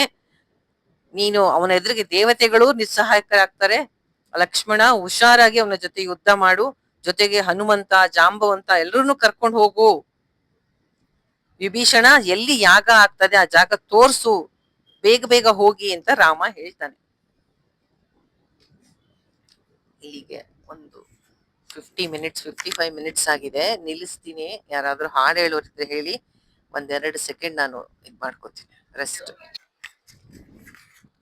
ಲಕ್ಷ್ಮಣ ಬಿಲ್ಲು ಬಾಣ ಕವಚ ಎಲ್ಲ ಧರಿಸಿ ಪೂಜ್ಯ ಭಾವನೆಯಿಂದ ಅಣ್ಣನಿಗೆ ನಮಸ್ಕಾರ ಮಾಡಿ, ತನ್ನ ಬಿಲ್ಲು ಬಾಣ ಮತ್ತೆ ವಾನರ ಸೈನ್ಯದೊಂದಿಗೆ ವಿಭೀಷಣ ತೋರಿಸಿದ ಜಾಗದಂತ ನಿಕುಂಬಳೆ ಅನ್ನೋ ಜಾಗಕ್ಕೆ ಹೋಗ್ತಾನೆ. ಹನುಮಂತ ಜಾಂಬುವಂತ ಎಲ್ಲ ಅವನನ್ನ ಸೈನ್ಯದೊಂದೇ ಅವನ ಜೊತೆಗೆ ಹೋಗ್ತಾರೆ. ಆಗ ವಿಭೀಷಣ ಒಂದು ಪ್ಲಾನ್ ಮಾಡ್ತಾನೆ. ಲಕ್ಷ್ಮಣ, ನಿಮ್ಮ ವಾನರ ಸೈನಿಕರೆಲ್ಲ ಅದೇ ಅವ್ರ ಹತ್ರ ಯಾವುದು ಆಯುಧ ಇಲ್ವಲ್ಲ, ಮರಗಳನ್ನ ತಗೊಂಡು ರಾಕ್ಷಸ ಸೈನ್ಯದ ಮೇಲೆ ಅಟ್ಯಾಕ್ ಮಾಡ್ಲಿ. ತನ್ನ ಸೈನ್ಯಕ್ಕೆ ಆಪತ್ತು ಬಂದಿದೆ ಅಂತ ಗೊತ್ತಾದ ತಕ್ಷಣ ಇಂದ್ರಜಿತ್ತು ಮಾಡ್ತಿರೋ ಹವನ ಬಿಟ್ಟು ಎದ್ದು ಬರ್ತಾನೆ. ಆಗ ಅದೇ ಸರಿಯಾದ ಸಮಯ, ನೀನು ಅವನು ಹಿಂತಿರುಗಿ ಹೋಗ್ಬಾರ್ದು, ಅವನ ಜೊತೆ ಹಂಗೆ ಯುದ್ಧವನ್ನ ಪ್ರಾರಂಭ ಮಾಡ್ಬಿಡು ಅಂತ ಹೇಳ್ಕೊಡ್ತಾನೆ. ವಿಭೀಷಣ ಹೇಳ್ಕೊಟ್ಟಂಗೆ ವಾನರರು ರಾಕ್ಷಸರ ಮೇಲೆ ಏಕಾಏಕಿ ದಾಳಿ ಮಾಡ್ಬಿಡ್ತಾರೆ. ಏನ್ ಆಗ್ತಾ ಇದೆ ಅಂತ ಗೊತ್ತಾಗಕ್ಕೂ ಮುಂಚೆ ರಾಕ್ಷಸರಿಗೆಲ್ಲ ತುಂಬಾ ಏಟಾಗೋಕ್ ಶುರುವಾಗತ್ತೆ. ಆಗ ಇಂದ್ರಜಿತ್ತು ಏನೋ ಗಲಾಟೆ ಆಗ್ತಾ ಇದೆಯಲ್ಲ ಅಂತ ಒಳಗೆ ಪೂಜೆ ಮಾಡ್ತಾ ಇದ್ದವನು ಎದ್ದು ಬಂದು ನೋಡ್ತಾನೆ. ಅವನು ತನಗಾಗಿ ಒಂದು ರಥವನ್ನು ಮಾಡ್ಕೊಂಡಿರ್ತಾನಲ್ಲ, ಓಡ್ ಹೋಗಿ ಅದರಲ್ಲಿ ಕುತ್ಕೋತಾನೆ. ತುಂಬಾ ಕೋಪ ಬಂದಿರತ್ತೆ ಅವನಿಗೆ. ಎಲ್ಲ ರಾಕ್ಷಸರು ಅವನ ಹತ್ರ ಓಡಿ ಬಂದು ಕಂಪ್ಲೇಂಟ್ ಹೇಳ್ತಿರ್ತಾರೆ. ಯಾರ ಮೇಲೆ? ಹನುಮಂತನ್ ಮೇಲೆ. ಅವನ್ ನೋಡಿ ದೊಡ್ಡ ದೊಡ್ಡ ಮರಗಳನ್ನ ಎತ್ಕೊಂಡ್ಬಂದು ನಮ್ಮ ಮೇಲೆ ಹಾಕಿ ಕೊಲ್ತಾ ಇದ್ದಾನೆ. ಈಗ ಇಂದ್ರಜಿತ್ತುವನ್ನ ರಕ್ಷಣೆ ಮಾಡಕ್ಕೆ ಒಬ್ಬ ಅಂಗರಕ್ಷಕನು ಉಳಿದಿರಲ್ಲ. ಇಂದ್ರಜಿತ್ತು ಹನುಮಂತನನ್ನ ಎದುರಿಸಿ ನಿಂತ್ಕೋತಾನೆ. ಆಗ ವಿಭೀಷಣ ಲಕ್ಷ್ಮಣನಿಗೆ ಹೇಳ್ತಾನೆ, ಈಗ ಅವನು ಹನುಮಂತನ ಕೊಲ್ಲೋದಕ್ಕೆ ಬರ್ತಾ ಇದ್ದಾನೆ, ಆದ್ರೆ ನೀನು ಇದೇ ಸರಿಯಾದ ಸಮಯ, ಎಂಟ್ರ್ ಆಗ್ಬಿಡೋ ಯುದ್ಧಕ್ಕೆ ಅಂತ ಲಕ್ಷ್ಮಣನ್ಗೆ ಹೇಳ್ಕೊಡ್ತಾನೆ. ಇಬ್ರು ಇಂದ್ರಜಿತ್ತು ಇರೋ ಜಾಗಕ್ಕೆ ಬರ್ತಾರೆ. ಆ ಗುಟ್ಟಾಗಿ ಯಾಗ ಮಾಡ್ತಿದ್ದ ಜಾಗವನ್ನ ವಿಭೀಷಣ ಲಕ್ಷ್ಮಣನಿಗೆ ತೋರಿಸ್ತಾನೆ. ಇಲ್ಲೇ ಅವನು ಪ್ರತಿ ಸತಿ ಯಜ್ಞ ಮಾಡೋದು, ಆಮೇಲೆ ಮಾಯಾ ಇದರಿಂದ ಎಲ್ಲರನ್ನು ಸೋಲ್ಸೋದು, ಹೀಗೆ ಅಂತ ತೋರಿಸ್ತಾನೆ. ಲಕ್ಷ್ಮಣನು ಓ ಹೌದಾ ಅಂತ ಹೇಳಿ ಬಿಲ್ಲು ಬಾಣ ಇಟ್ಕೊಂಡು ಅವನ ಜೊತೆ ಯುದ್ಧಕ್ಕೆ ಅಂತ ಬರ್ತಾನೆ. ಲಕ್ಷ್ಮಣ ಹೇಳ್ತಾನೆ, ಹನುಮಂತನ ಜೊತೆ ಏನ್ ಯುದ್ಧ ಮಾಡ್ತೀಯಾ ಇಂದ್ರಜಿತ್ತು, ನನ್ ಜೊತೆ ಬಾ ಅಂತ ಕರೀತಾನೆ. ಕಾಯ್ತಾ ಇದ್ದೀನಿ ನಿನ್ ಜೊತೆ ಯುದ್ಧ ಮಾಡಕ್ಕೆ ಅಂತ. ಅವನ್ಗೆ ಯಾಗ ಪೂರ್ತಿ ಮಾಡಕ್ ಆಗ್ಲಿಲ್ಲ, ಕೋಪ ಬಂದ್ಬಿಟ್ಟಿರುತ್ತೆ. ವಿಭೀಷಣನನ್ನ ದುರು ದುರು ದುರು ನೋಡ್ತಾನೆ ಕೋಪದಿಂದ. ನೀನು ಲಂಕೆಯಲ್ಲಿ ಹುಟ್ಟಿ ಲಂಕೆಯ ಉಪ್ಪು ತಿಂದು ನನ್ನ ಚಿಕ್ಕಪ್ಪ ಆಗಿ ನನ್ನ ಶತ್ರುವಿನ ಜೊತೆ ಸೇರ್ಕೊಂಡು ಎಂತ ಹೀನ ಕಾರ್ಯ ಮಾಡ್ತಾ ಇದೀಯಾ? ನಿನ್ನನ್ ಯಾರಾದ್ರೂ ಧರ್ಮವಂತ ಅಂತಾರ? ನಿನಗೆ ಬಂಧು ಬಾಂಧವರು ಅಂತ ಸ್ವಲ್ಪ ಪ್ರೀತಿ ಬೇಡ್ವಾ? ಎಂತ ದುಷ್ಟ ಇದೆಯಾ ನೋಡು. ಅಣ್ಣನ ಮಗ ಅನ್ನೋ ಪ್ರೀತಿ ಇಲ್ವಾ ನಿನಗೆ? ಶತ್ರುಗಳ ಜೊತೆ ಸೇರ್ಕೊಂಡು ಕುಲಘಾತಕ ಅಂತ ಬೈತಾನೆ.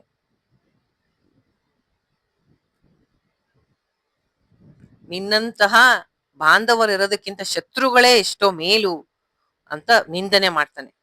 ಅದಕ್ಕೆ ಪ್ರತಿಯಾಗಿ ವಿಭೀಷಣ ಹೇಳ್ತಾನೆ, ಇಂದ್ರಜಿತ್ತು, ನೀನು ದುಷ್ಟ, ನಿನ್ನ ತಂದೆಯೂ ದುಷ್ಟ, ನಿನಗೆ ತಕ್ಕಂತ ಮಾತಾಡ್ತಾ ಇರುವೆ. ನನ್ನ ಬಗ್ಗೆ, ನನ್ನ ನಡತೆ ಬಗ್ಗೆ ನಿನಗೇನು ಗೊತ್ತಿಲ್ಲ. ನೀನು ಮಹಾ ದುರಹಂಕಾರಿ. ನಾನು ನಿನ್ನ ಹಾಗೆ ರಾಕ್ಷಸ ಕುಲದಲ್ಲಿ ಹುಟ್ಟದೆ ನಿಜ, ಆದ್ರೆ ನನಗೆ ರಾಕ್ಷಸರ ಗುಣವಿಲ್ಲ. ಮನುಷ್ಯ ಸಹಜವಾದ ಗುಣಗಳು, ಧರ್ಮ, ಹಿಂಸೆಯಿಂದ ದೂರ ಇರೋದು, ಈ ಗುಣಗಳು ನನಗೆ ಇಷ್ಟ. ನನಗೆ ಕ್ರೌರ್ಯ, ಅಧರ್ಮ ಇಷ್ಟ ಆಗಲ್ಲ. ಅದಕ್ಕೆ ತಾನೇ ನೀವುಗಳು ನನ್ನನ್ನ ತ್ಯಜಿಸಿದ್ದು, ಅಂದ್ರೆ ಬಿಟ್ಟಿದ್ದು ಅಂತ. ನಿಮಗೆ ನಾನು ಧರ್ಮ ಮಾರ್ಗ ಹೇಳ್ತಿದ್ದೆ, ನಿಮಗೆ ಪಾಪ ಕಾರ್ಯ ಮಾಡೋರ್ಗೆ ಅದು ಇಷ್ಟ ಆಗ್ತಿರ್ಲಿಲ್ಲ. ನನ್ನನ್ನ ಕೈಯಿಂದ ಒಳ್ಳೆ ಒಂದು ಹಾವನ್ನೋ ಹುಳವನ್ನೋ ಎಸ್ದಂಗೆ ಎಸ್ಬಿಟ್ರಿ.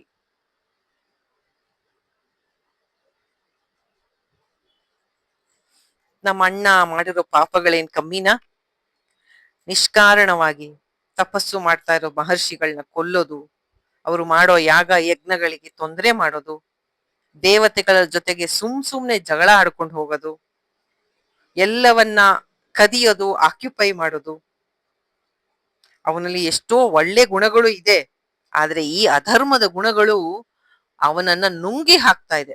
ಅವನನ್ನಾಗಲಿ, ಲಂಕಾ ನಗರಕ್ಕಾಗಲಿ, ನಿನಗಾಗಲಿ ಇದರಿಂದ ಉಳಿಗಾಲ ಇಲ್ಲ.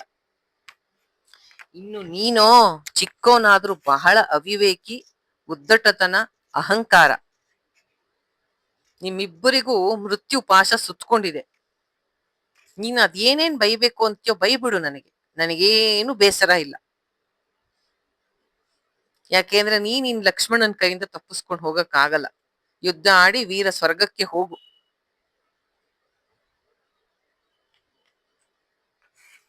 ಈ ಮಾತು ಕೇಳಿ ತುಂಬಾ ಕೋಪ ಬರುತ್ತೆ ಇಂದ್ರಜಿತ್ತುಗೆ. ಬಂದು ರಥ ತರ್ತಾನೆ. ಅದು ಬ್ರಹ್ಮನೇ ಕೊಟ್ಟಂತ ರಥ. ಇವನಿಗೆ ಹನುಮಂತನ ಭುಜದ ಮೇಲೆ ಕುತ್ಕೋತಾನೆ ಲಕ್ಷ್ಮಣ, ಅವನಿಗೆ ರಥ ಇಲ್ಲ.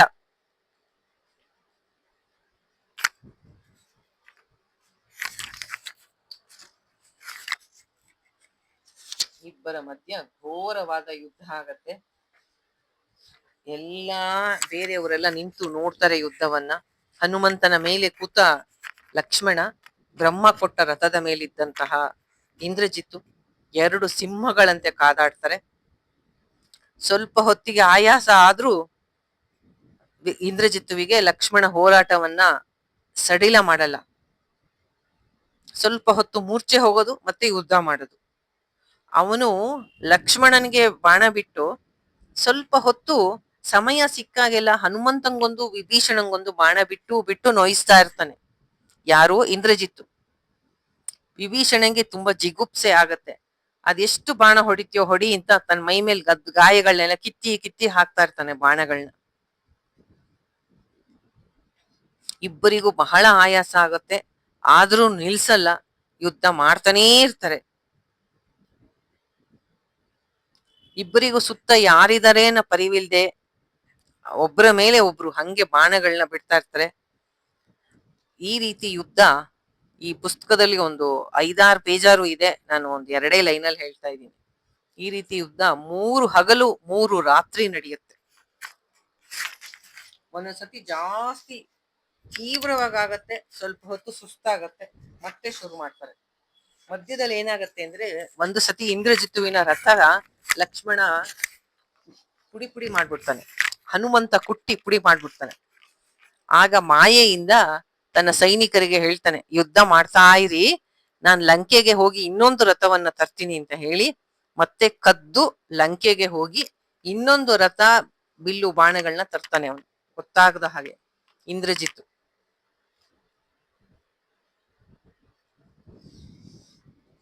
ಎಷ್ಟೆಷ್ಟೋ ಅಸ್ತ್ರಗಳನ್ನ ಬಿಡ್ತಾನೆ ಲಕ್ಷ್ಮಣನ ಮೇಲೆ.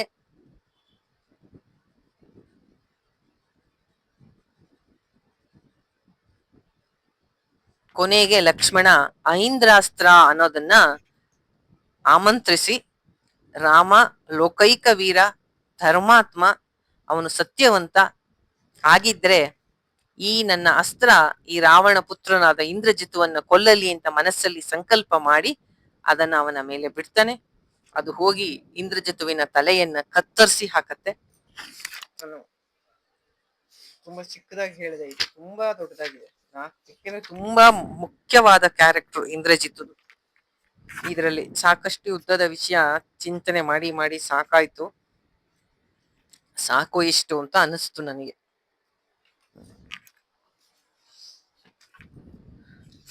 ಈಗ ಯಾರಿಗೂ ಸಾಧ್ಯವಾಗದ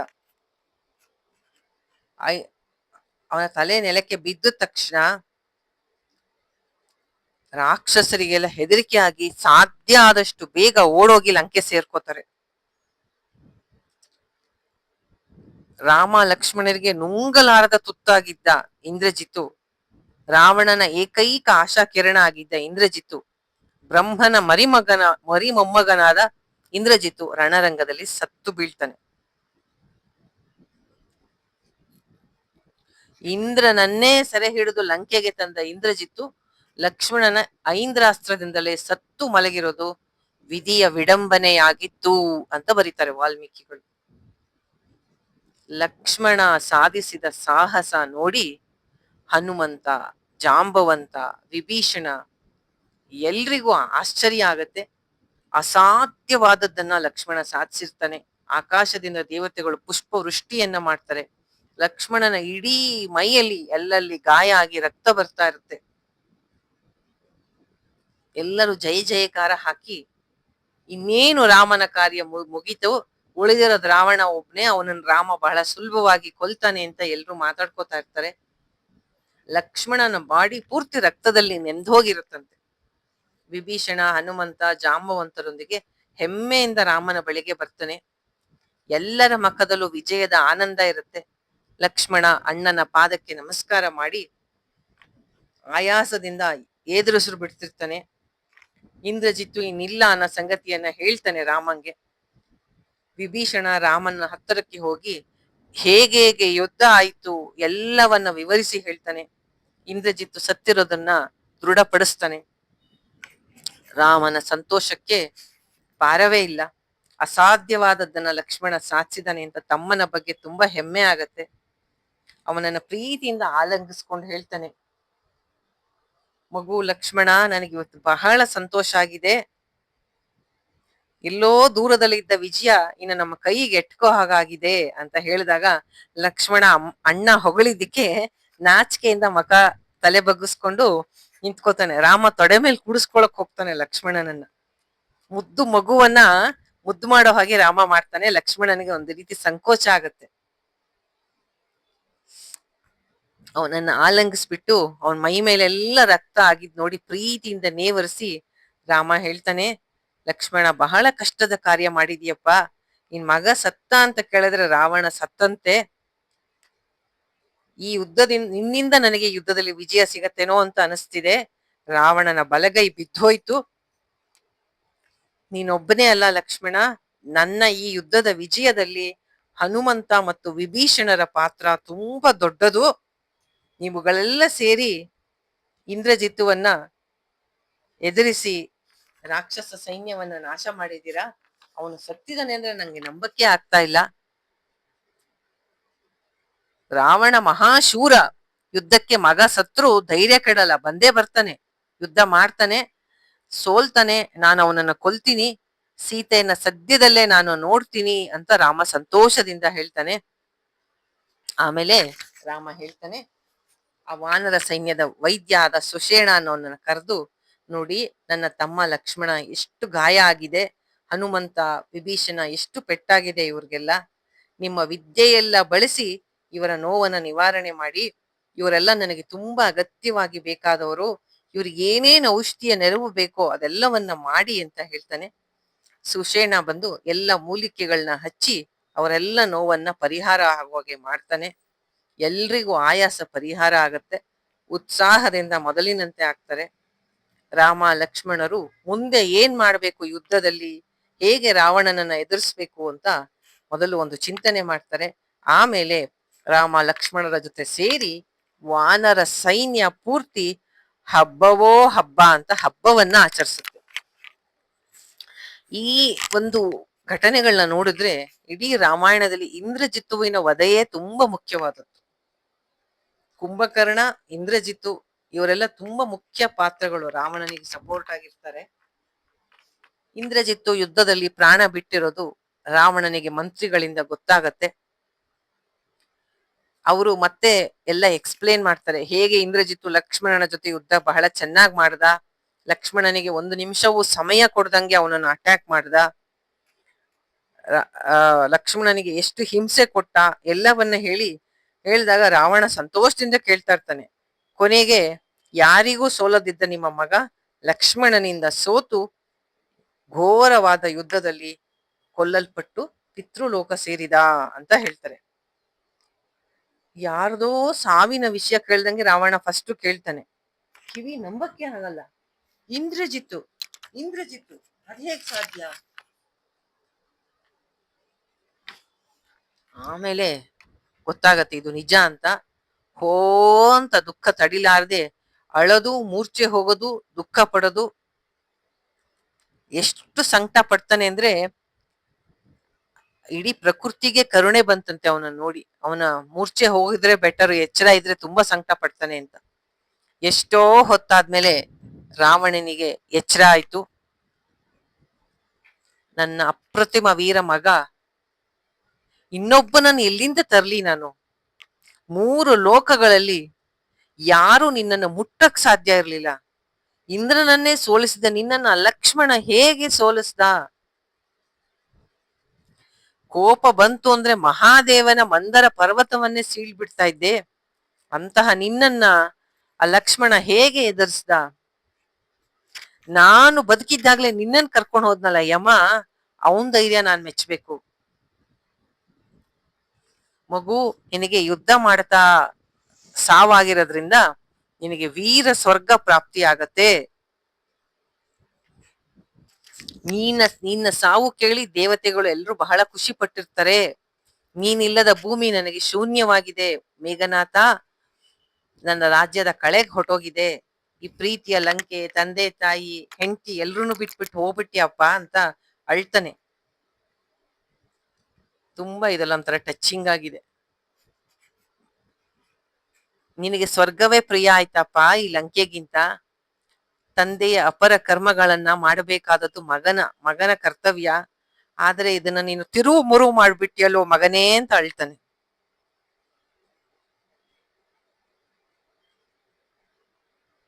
ಅವರೆಲ್ಲ ರಾಮ ಲಕ್ಷ್ಮಣ ಎಲ್ಲ ನಗ್ತಾ ಇದ್ದಾರೆ. ನಿನ್ನ ತಂದೆ ದುಃಖದಲ್ಲಿದ್ದೀನಿ, ನನ್ನನ್ ಬಿಟ್ಟು ಹೆಂಗೆ ಹೋದೆ ನೀನು ಅಂತ ತುಂಬಾ ವಿಧವಾಗಿ ರಾವಣ ವಿಲಾಪ ಮಾಡ್ತಾನೆ. ಇಷ್ಟು ಮಾಡ್ತಾನೆ, ಹಠದ ಬುದ್ಧಿ ಬಿಡಲ್ಲ ಅವನು.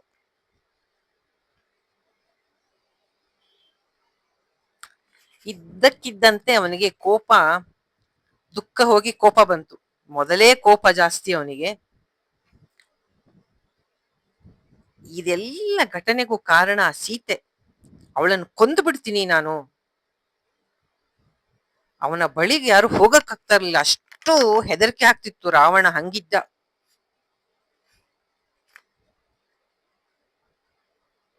ಹಿಂದೆ ಎಷ್ಟೋ ತಪಸ್ ಮಾಡಿದೀನಿ, ಅದರ ಫಲವಾಗಿ ನನಗೆ ಬ್ರಹ್ಮನ ಒಂದು ಅನುಗ್ರಹ ಇದೆ. ನನಗೆ ಯಾರದು ಭಯ ಇಲ್ಲ. ಇಂದ್ರನ ವಜ್ರಾಯುಧ ಸಹ ನನಗೇನು ಮಾಡಕ್ಕಾಗಲ್ಲ. ನಾನು ಯುದ್ಧ ರಂಗಕ್ಕೆ ಬಂದ್ರೆ ನನ್ನ ವಿರುದ್ಧ ಯಾರು ನಿಂತ್ಕೋತಾರೆ?